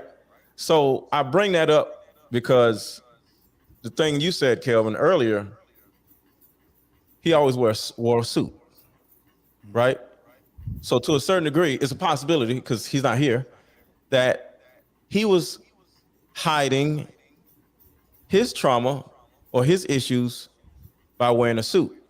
Yeah. So the same reason why women wear all these wigs and stuff all the time instead of their natural hair, they possibly are hiding their trauma or their level of insecurities. Maybe you won't see me because I'm so glamorous, and they be pulling on their hair and all that stuff. Is a possibility that he was doing the same thing wearing a suit all the time. And he was probably hiding his pain and his insecurities by wearing a suit. So he would portray himself as the person that has it all together. Yeah, that there could be some truth to that, because when you think about it, it's almost like the uniform. When you see the police, you already know what to expect. You conduct yourself in a different kind of way. When you see a man behind a microphone with a shirt and tie on, right? Who does that remind you of? A professional person that has no problems. Professional person, the pastor down at First Baptist, right? This person is speaking to you, and he's speaking from on high, right? Like you must listen to what I'm saying. I'm going to help you listen to my voice and follow me, right? And that's what some people did, and you know, this, like, that whole thing is a whole conversation in itself. The conversation around, why do people follow the people that they follow, right? The guy Jim Jones got these people to fly out of America to a country in Ghana and drink this poison Kool-Aid that they knew was poison, and sat there and gave it to their children. Children fall over dead. Take it out of his hand and you knock it back, all because this guy said so. You understand? So, and there are so many people who followed Kevin Samuels in that same way, like he was their religious leader. And so there are some people who are really lost today, y'all. They've already now gone almost a week without hearing their leader's voice, and so they don't even know what to do. Imagine that. They don't even know what to do right now. But Kevin, the voice of their leader is gone. Just like I said 2 days ago, I was taking calls and the dude came up and almost cussed me out because I told him I'm not going to speak for him. He was like, "So we need somebody to speak for us." I'm like, "I'm not speaking for y'all. You speak for your damn self. You on YouTube right now. Speak now." Yeah. Well, we don't have platforms. We'll build a damn platform. The dude literally almost cussed me out because I refused to speak for him. I can lead men, but I'm not going to speak for men. And it's a difference between leading and speaking for. We all have platforms. Learn something, read some books, get a mentor, pay for a coach, and they're not going to speak for you. They're going to answer questions for you so you can become a better person, so you can go out and do whatever it is that you need to do on your own. So you're right. The dude literally was, I don't know why he was saying this, but I can only assume he was like, "So you going to be the next Kevin Samuels?" Oh, hell no. I don't speak for myself. I'm not going to get in front of all y'all dudes and say, "Hey, I'm speaking for y'all." No, I'm not doing that. Never. Because it's stupid to me. I want men to be able to feel confident enough to speak for themselves. So I can instill confidence, but I'm not going to speak for you. Well said. Well said. Well said. Let me grab some of these comments that's coming through. LaDonna says, "I think it goes back to a lot of people's childhood stigma on getting help. A lot of men are broken and afraid to get help because they are called soft or a punk. Stop crying, man, and man up." That's a question. That's definitely a statement that's heard out there. That's a fact. But that's the thing I have a problem with. Just all these dudes who are just like waiting on Kevin to say something next, and waiting on Kevin to check a woman, waiting on, "Yes, get her, Kevin." And I just think it's just disgusting. You know what I'm saying? Tell her, Kevin. Why you can't tell her? Right. Look, Mrs. Fremna, 20X on TikTok Live, she said a cult, exactly what KS was. It's psychological tactic. Isn't that something? Listen, this is why I had to name this the Kevin Samuels effect, right? So you guys tell me your thoughts on, like, what's the future? Like, I want to hear from each one of you. Tell me, how do you think this time period with this man, and granted, each time this comes up, I see people who say, I never even heard of this guy until he died.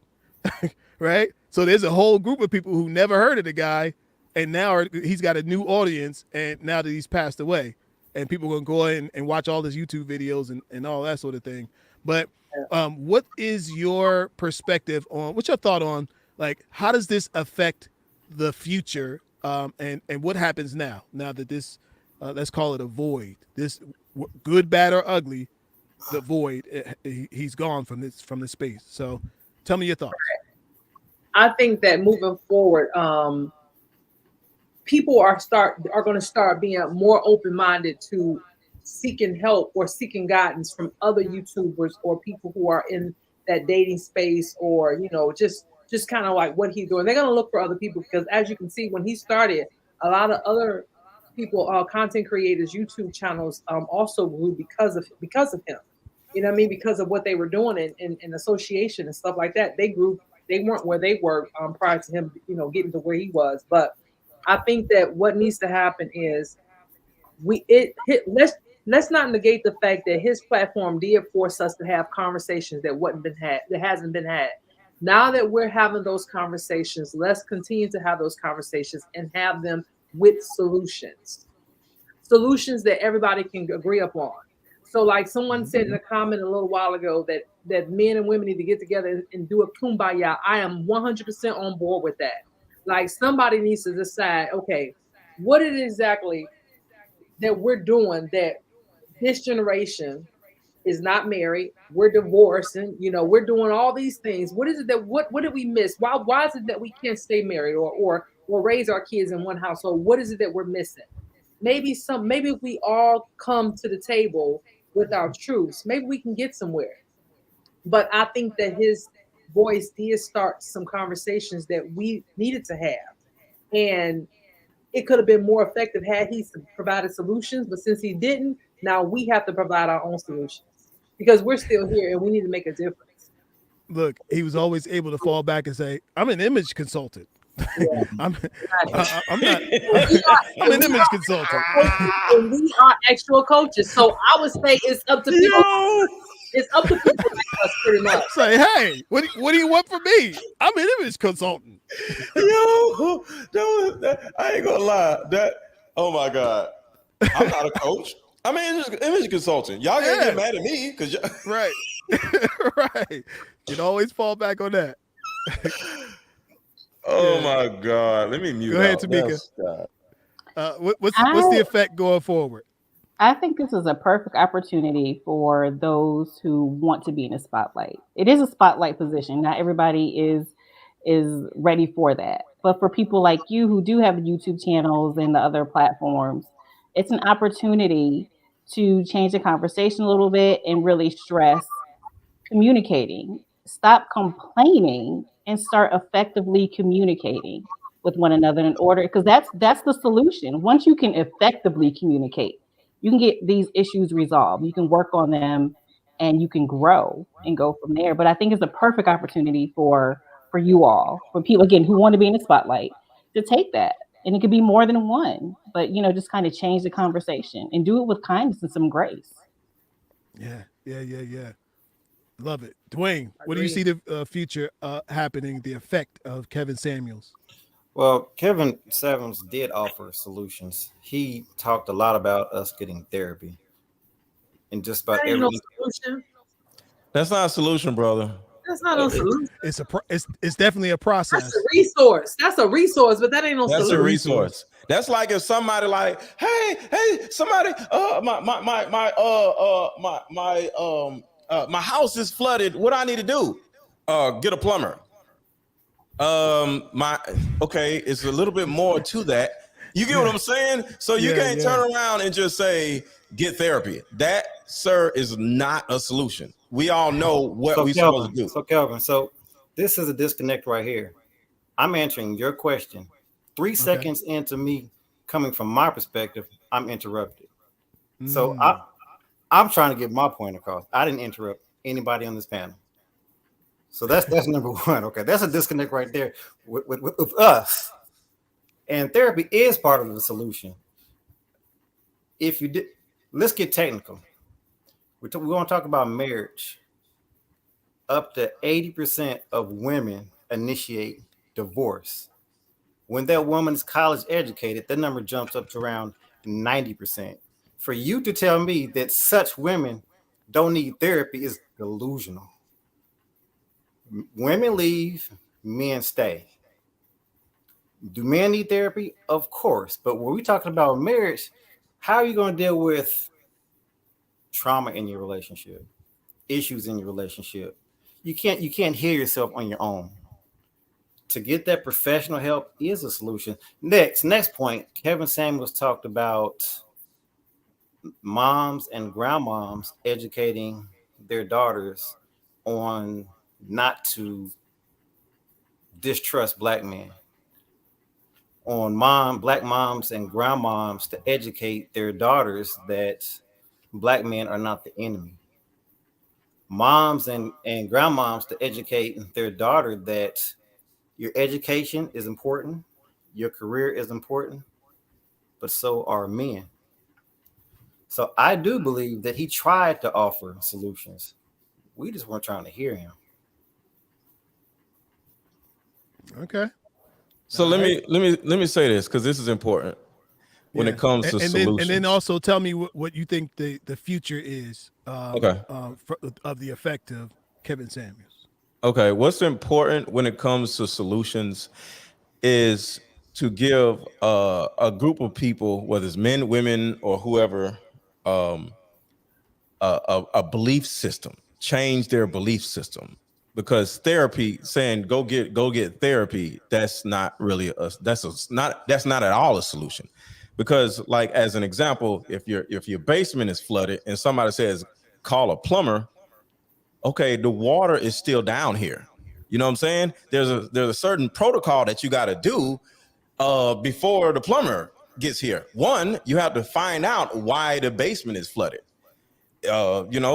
Find out, is something leaking or what? You sit around waiting on the plumber to come. Well, the plumber to say, we can't get there until Tuesday. You're just going to sit around and you know what I'm saying? So no, you can't just jump up and call a plumber. You can't just jump up and get therapy. You have to break some things down and give people an understanding of why they do what they do. And usually, like I said, they come up on his show wanting a high value man, and he turns around and says, get therapy. These are two opposite mindsets. I came up here to get me a high value man because you said I'm too fat, I'm too old. What does that have to do with therapy? You know what I'm saying? So you got to break things down. Yes, those women do need therapy, but that's not why they came. They came because they want to hear how or why they can't get a high value man. So you don't go to a person that told you that you can't get no man, and then you go to the man and he says get therapy. She gonna be like, no, nigga, I want to know why I can't get no man. This ain't even about therapy. I'm up here, I want to argue. You need to tell me why I can't do this and do that. So the conversation from a contextual standpoint, it's almost like telling somebody to get therapy is like an insult to the person, because the context was wrong to sit here and say, get therapy. How do I get a high value man? You can say one of these things is get therapy. Two of these things is to do this. And then you put together a philosophy or a foundation for them to actually relearn and, let go of their old philosophy and then move on from that. But overall, just sit around talking about get therapy, there ain't no damn solution. But your answer to the effect is men are a lot more, women have been exposed. Black women have been exposed. And because one thing that Kevin was amazing at was his terminology when it came to statistics. A lot of things Dwayne said was right, and we didn't know the statistics. So now we have a very, very better understanding of what's actually going on out in the world because of this, the true statistics. So if 80% of women are leaving marriages. Why the hell I'm gonna get married? You get what I'm saying? Not saying me in particular, but it does put a man in a mindset of like, okay, I got to be careful. I can't just fall in love with a woman, and because I need to know why these 80% of women, black women, are getting, divorces. What the hell? You know what I'm saying? Mm-hmm. So the conversation of what the hell is going on with these damn women is out in the open because, like I said, I'm getting a vasectomy because of Kevin Samuels. So that's a great effect that it put on me. I ain't gonna go through that because just listening to the women up there, that tells me that I might run into one of those types of women, not those women in particular. I might run into one of those women and I'm gonna hate my life if I impregnate her. Okay, listen. So now here, there's something that we gotta also consider with this is that with all these statistics, right? I was just wondering how many people actually went and followed up to see if that statistic actually exists. A lot of I his have. Right? a lot of his statistics were there on. However, he was not giving you Yep. guys the whole point of it. The point in which the statistics was being shown. You do that when you're getting your degree in marriage and family counseling, and you have to learn about human behaviors and human adjustments and things like that. Then you learn about those type of things. When I got my degree, I took 2 statistic classes. So they talk about things like that. Yes, women. Look, me too. Look, I took two and I failed it, and I took it over, and I took it over. I did well in mine. I did well in mine. And so when the things that they talk about, when you get those, when you are educated in the area that you're coaching in, it does help, right?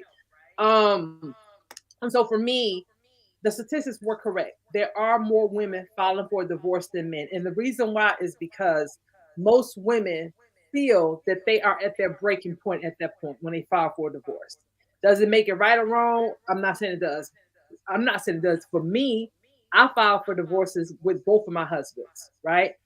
I filed and divorced my husbands for the things in the Bible. The Bible gave me permission to file for a divorce because it says in the Bible, if they do one of these things, then that's an automatic divorce. So I followed what the Bible said and got divorced. But I filed first, right? But about if Uh-oh. the women are filing first, it has to be a reason why, whether it's her, you, or y'all, right? Her, you, or y'all. And that's the part everybody's not being honest about. They're not being honest about their part of the relationship. You know what I'm saying? The things that they're not doing, the things that they need to be doing. Because we want everybody, I personally desire for everybody to be married. Like I've told my girlfriends, I'm not going to be the Golden Girls. We're not all getting a whole big old house together and living there, till we doggone die. We're not doing that. I need to have. I don't want to be in a room with my kids or with my one of my girlfriends. I want to be in there with my husband. Like real talk. You know what I'm saying? So how do we do that? How do we Yeah, do that? yeah. And I have to say, go Go ahead. ahead. Go ahead. No, Say, go. You go And I ahead. got an answer to that after that. okay. So I'm going to say, as an attorney who actually represented people in divorces way back when, the number of with women being the ones filing for divorce, that's a little bit misleading because usually men, especially black men, are not initiating going to court, going anywhere that has anything to do with legal or their sheriffs or police officers. Like that's what a court system is. Men do not initiate doing that. There are so many men that I know in situations that clients that I've had, men just left. I have filed several things where we had to do a publication of notice because we didn't know where the man was. He left. And so that left a woman after years having to file. So I think that's a little misleading, just saying that, most women file for divorces. Men don't usually Mm, necessarily take that initiative to do so. Women will. And they know some other women who were in the courthouse. This is what you got to do. This is what you can do. And men don't usually do that. So I do think that number is a little bit misleading. yeah, and and my brother Greg Dawson, he had a good point. For anybody who took statistics, one of the most important lessons that you learn in statistic is to never um, live and die by statistics, because statistics they can lean any which way that you want it to lean. Yeah, You and somebody brought him up as whenever he quote statistics, it made him right and look smart. Shit, Candace Owens be shooting statistics too, and y'all know how we feel about her. You know what I'm saying? Every time you talk to her, she's shooting statistics, Yeah, right? yeah. Now Greg So say this Dawson. real He said, quick. Let me read this, and then I'm gonna let you go. You go. Let go. He said, I took statistics too. I had a made up platform and found anything to confirm his point. He had a made up platform and found anything to confirm his point. His stats were not right. Anybody can simply find numbers, but you have to process how those stats play in reality. exactly. And and my man James Bush said the same thing over here. Yep. He's on the TikTok side. He's a therapist. He said, and this is to the statistics conversation. He said that's not the reason all 80% of women divorced. Some aren't happy. This is a response Yep. to Some are you, some of them Tashika. are happy. Some of them are happy. Some of them are happy. Yep. We're Yeah, not happy. Some of us are not happy. We're not. And And yeah, and I and can give that's you other reasons too. Just like some of y'all ain't happy. And I'm sure you have your reasons. And if they yeah. But women are action takers. they, the they, things that women I, are saying while they so I out of a book called it didn't start with you, and there's a reason why I'm bringing this up. It says survivors of constant childhood abuse suffer from insomnia, sexual dysfunction, uh, emotional dissatisfaction. So they say sexual dissatisfaction and emotional dissatisfaction, misplaced anger, blah blah blah. Right. So, in my opinion, and it's just my unofficial opinion, um, sometimes when we deal with or have dealt with a lot of emotional abuse, there's a there's a dopamine or oxytocin issue where we can't get enough dopamine, right? Because of what has happened to us due to ACEs or whatever. And we want more, but whatever we get, we're just never fulfilled through whatever it is that we get, right? So say a person, male or female, gets $1 million, right? And they're like, yo, I'm a millionaire. And they're like, there's something missing, right? There's something wrong. Or they get their dream job, or they get their dream car. There's something missing. I want more, right? So say a woman gets in a marriage, because when it comes to success to a lot of women, it's marriage is one of the highest things, right? So woman gets married, good man. Next thing you know, she's like, oh, I'm not fulfilled. I'm not happy. Then she divorces the guy. And then at the same time, on the other end of that, there's actually somewhat of a bonus, which is she has she get half his stuff or alimony or child support or whatever. So she's not just doing it just to do it. One, she's not happy, she's not satisfied, possibly because of the same reasons why dudes aren't satisfied when they get a good woman. And he's like, he cheats. You know what I'm saying? So I'm not saying something that women are doing and men are doing. This is part of what, because what I went over in his book, because I go over these books in my coaching class. So this came directly from a book. It didn't start with you, but survivors of, constant childhood abuse, one of the things on there was emotional dissatisfaction and sexual dissatisfaction. So it's just like, I'm not getting the dopamine that I feel like I should get. I'm not getting the oxytocin that I feel like I should get. I'm not getting the love that I think I should get. And this is men and women, because I actually know a guy that has a Lamborghini and hates it. You know what I'm saying? So it's not just women. So we get to this certain height in our lives and it's just not enough. Not enough. And then we Yeah. move on to some other stuff. So Yeah. that could have something to do with it. Yeah. We were on last week, and we were talking about um, this thing that happened around that 43. Who I was on with James. Who was we talking about last week?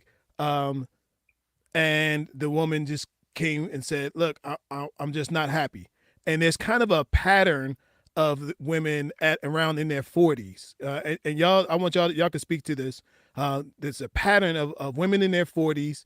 Like they did all the things that they, did what mama told them to do, get education or, get a nice job. You found a nice man, the man marries you and you're still unhappy.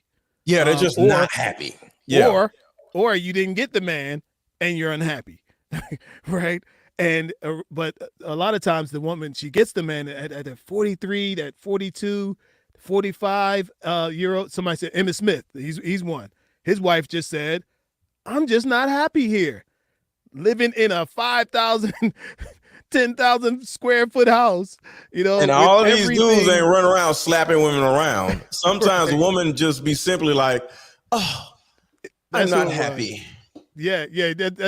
Thanks, James. We were talking about DJ Envy last week and Gia Casey. Mhm. And I suggested that she's going on this. They going on this book tour and doing all these things because she's getting ready to launch off into the atmosphere and tell him bye bye because she's 43 and she's been a housewife all this time, Yep. and There's now a and now she's reason out front why like Superwoman, they and actually something's about to happen. put that out there in order for it to go viral. Why would somebody that is as popular on a popular show that everybody watches or heard of, The Breakfast Club, why would you have this need to say some stuff to make you go viral? Because we all know people say stuff to go viral. So saying my husband didn't satisfy me for 10 For 10 years years. was meant to go viral. But why do you need all this attention on you if you're already on the radio? Because it was meant to give the attention to her. Absolutely. Her. So I agree Absolutely. with you. She probably going to divorce DJ Envy probably another 2 years, and she's going to be like, Yes. oh, Yes. I'm not happy. Yes. And at the height of it, it's going to be at the height of her process. Yep. And she's going to say, I tried it. We went to Yep. therapy. We went on this book tour. We wrote a book. And meanwhile, he's feeling as every time I watched I watched all those videos of him. He be like and he this, don't he? small. He gets lower and lower. He gets lower and lower. And look, and he gave a big sigh last time I watched him when somebody asked him about it. He was like, well, this is what happened. For 10 years, I didn't satisfy my Because wife. when you go viral, you have to repeat what made you go viral. Yeah. People like, hey, explain what this happened. And then you go through, hey, explain this. So you got to talk about the story over and over again. So for this man to look at this and say, all right, this is going to be embarrassing. Do you really want to do this? And she's going to be like, yeah, I finally want to have a name. And he's like, all right, whatever, honey. He ain't doing it for him because he already famous. Yeah. So the point of that whole thing was that a lot of times this happens. And Tamika, I want to hear your thoughts on that. What do you think about that? Like women get in their 40s and kind of have this epiphany that they're just so unhappy that they're ready to fly and go do their own thing and live their hot girl summer one more time. Curry's wife gonna do it when she's 40. Yeah, 40 definitely is a pivotal moment in a woman's life because from that point, for any time up until that point, it's been please my man, please my husband, get married, take care of my kids. So all your attention has been on your kids or your husband or getting a man. And so, yeah, 40 is kind of like, okay, do I continue doing the same thing or do I change it? For me, 40 was crazy. Had been in a really bad, unhealthy relationship for all of my 30s. And the argument was, well, we should just stay together because we know each other's issues. And the thought was, I'm scared to be alone if I leave. That thought of being alone for a woman, whether she's married currently and she leaves her husband, the statistics are out there for Black women. I leave this man, I might be alone for the rest of my life. Or if I don't leave this relationship, if I leave this relationship, I'm going to be alone. And so, yeah, that's a very pivotal point for me. But I had to make a decision. Do I deal with this same bullshit that I've been dealing with for the last 10 years? Or do I, step out on faith and know that I deserve better and get better? And that's exactly what I did. It does take a little transformation, though. If you've been doing it wrong for the past 20 years or 25 years since you've been dating, you're gonna have to make some changes. And I had to do that. It was a very conscious decision. I want to need to reflect on what I did, how I was raised, and what was wrong and what was right, and change that. And I've met and married my husband, who was an amazing man. So yeah, I think 40 is pivotal.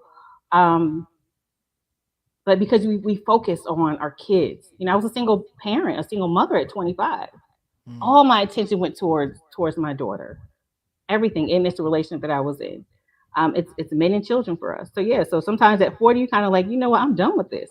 Because Yeah. 40 is like, that's when you're like grown. When you hit 40, you're like, okay, I'm an adult now. It goes Yeah. down from here. So let me enjoy this while I'm still a little bit fine. And I have a little bit of money and I have my career.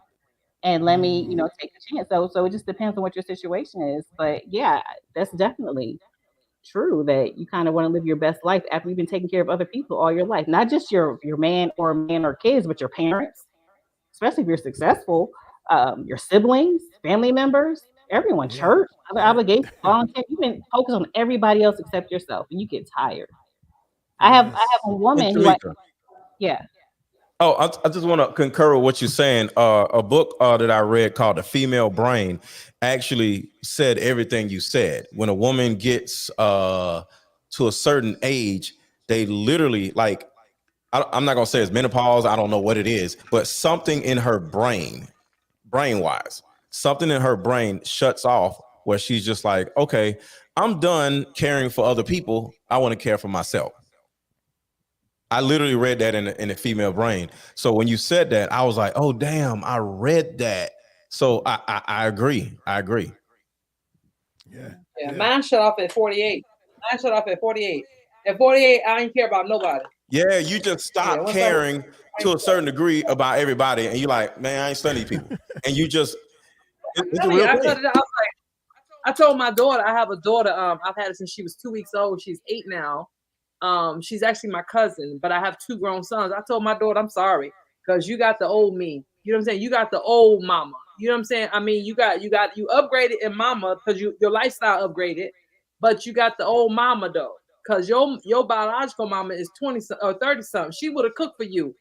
I've been cooking for men all my life. You know what I'm saying? So I'm tired. So I cook once, twice a week for her. So that's what and I don't even want to. I mean, like I don't even feel guilty about it. That's the thing about it. I don't even feel Yeah. guilty about it because Yeah. at 48 is when I said, you know what? I'm done. I'm done. I'm tired of taking Yeah. care of everybody else. Yeah. Yeah. Awesome. Good Yeah. stuff. All But yeah, right, that y'all. was Let's get actually let's in the book.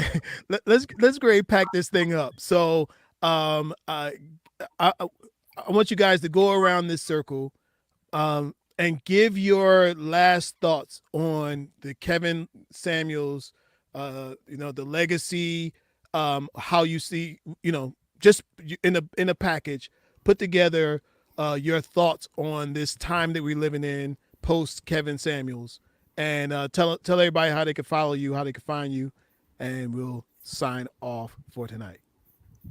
I'll go first.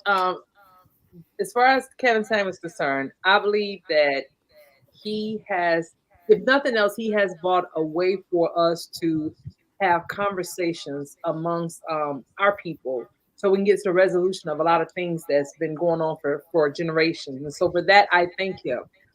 He will be missed. There are some things about him that I know we can use going forward. And for the stuff that he said that don't benefit us, we just won't use it. Um, yeah, that's it. So I think that he did have a very big impact on the social community space, especially those who were in the relationship space. And he really helped a lot of people. So I think he did some good while he was here. It Okay, way, good but if stuff. everybody is honest about it, he did help. So yeah. But you can find me on Instagram at the art of dating. Same thing on YouTube at the art of dating, and on Facebook as Yashika Foster, and my website at www.yashikafoster.com. And that's coming soon. It'll be ready by the end of this week. All All right. right, all right, Thank you. all right. Dwayne. Yeah, my take on the Kevin Samuels effect is to echo Yashika. Hard conversations are in the forefront now. there's a lot of discussions that aren't so taboo now. Um, he truly did open up room for hard conversations. He also opened up the door for the voices of men. He showed us that it's okay to communicate concerns, it's okay to bring up issues. Maybe he didn't do it necessarily the most etiquette of ways, but the fact that that type of communication was presented, whereas many of us men, we tend not to communicate.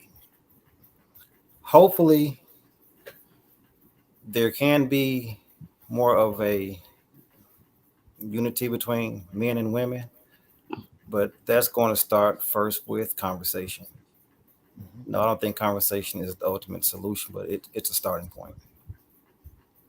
Very nice. Very nice. Tamika, wait, Dwayne, tell them how they can follow you. You can find me on Facebook at Dwayne Humphrey, DuaneHumprey. All right. All right. Tamika.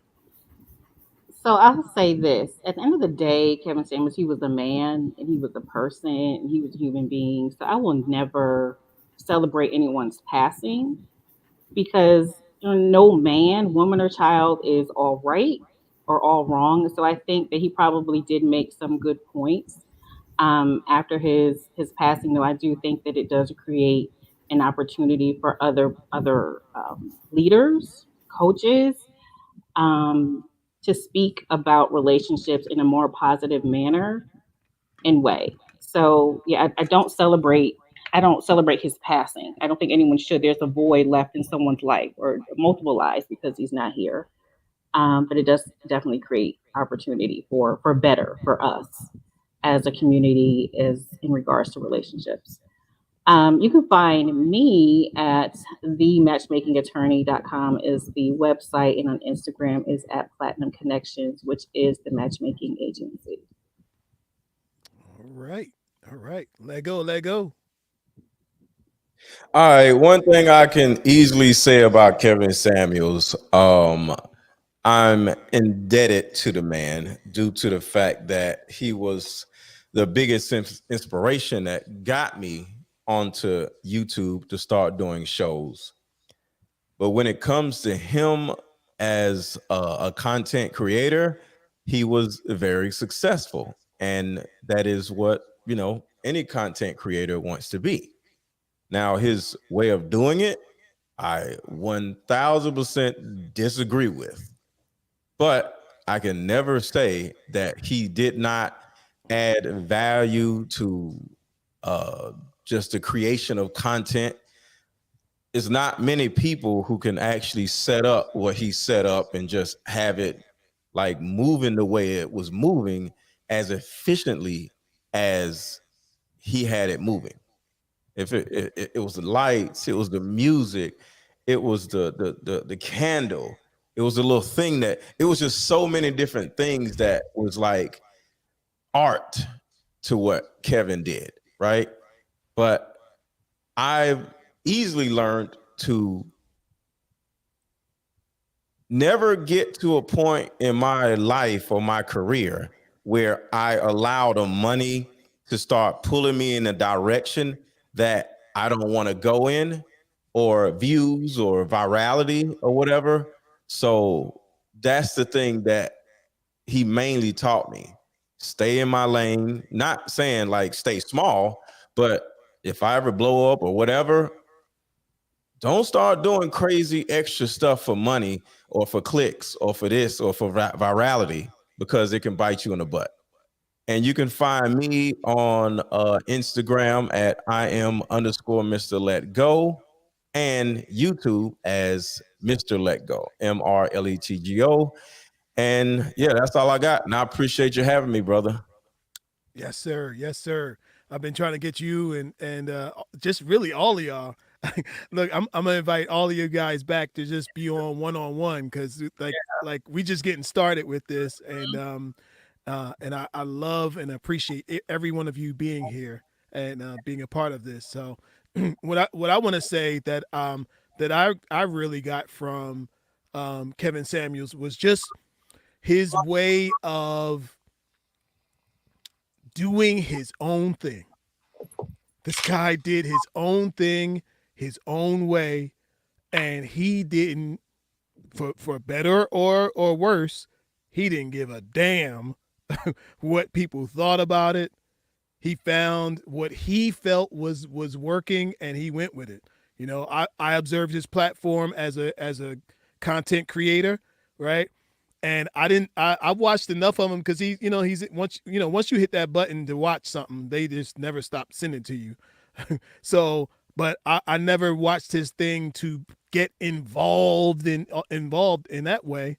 But I watched his stuff as a as a as a student of the game, and I watch the highs and I watch the lows, and I learned the lessons on how to do all this. And a lot I learned from him. I was playing around with it, but I like Aaron talked about.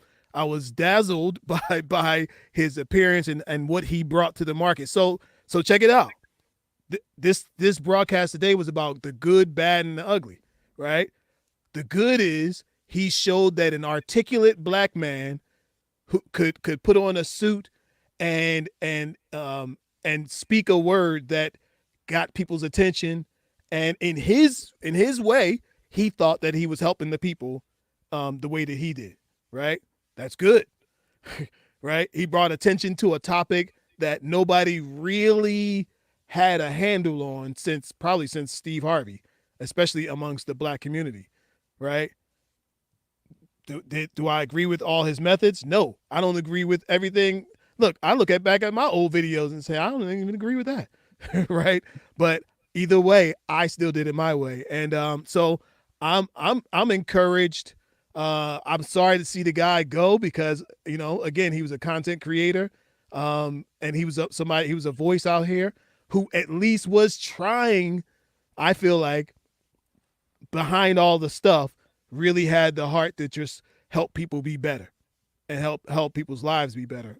But at the end of the day, each one of us has to stand up for what we do and what we don't do, and not allow the people, the money, the fame, or any of that to stop you from being on purpose for what you are here and called to do. So I thank each and every one of you guys for joining me today. I appreciate all the voices that came through, folks on TikTok, folks on YouTube. Y'all make sure y'all hit that subscribe button, hit that follow button. And I appreciate everybody being here. So till next time, peace and love. Thank you for having us. Thank you so much for being here. And you guys hang out for 2 seconds after we leave. So appreciate y'all. We'll see y'all next time. Peace and love.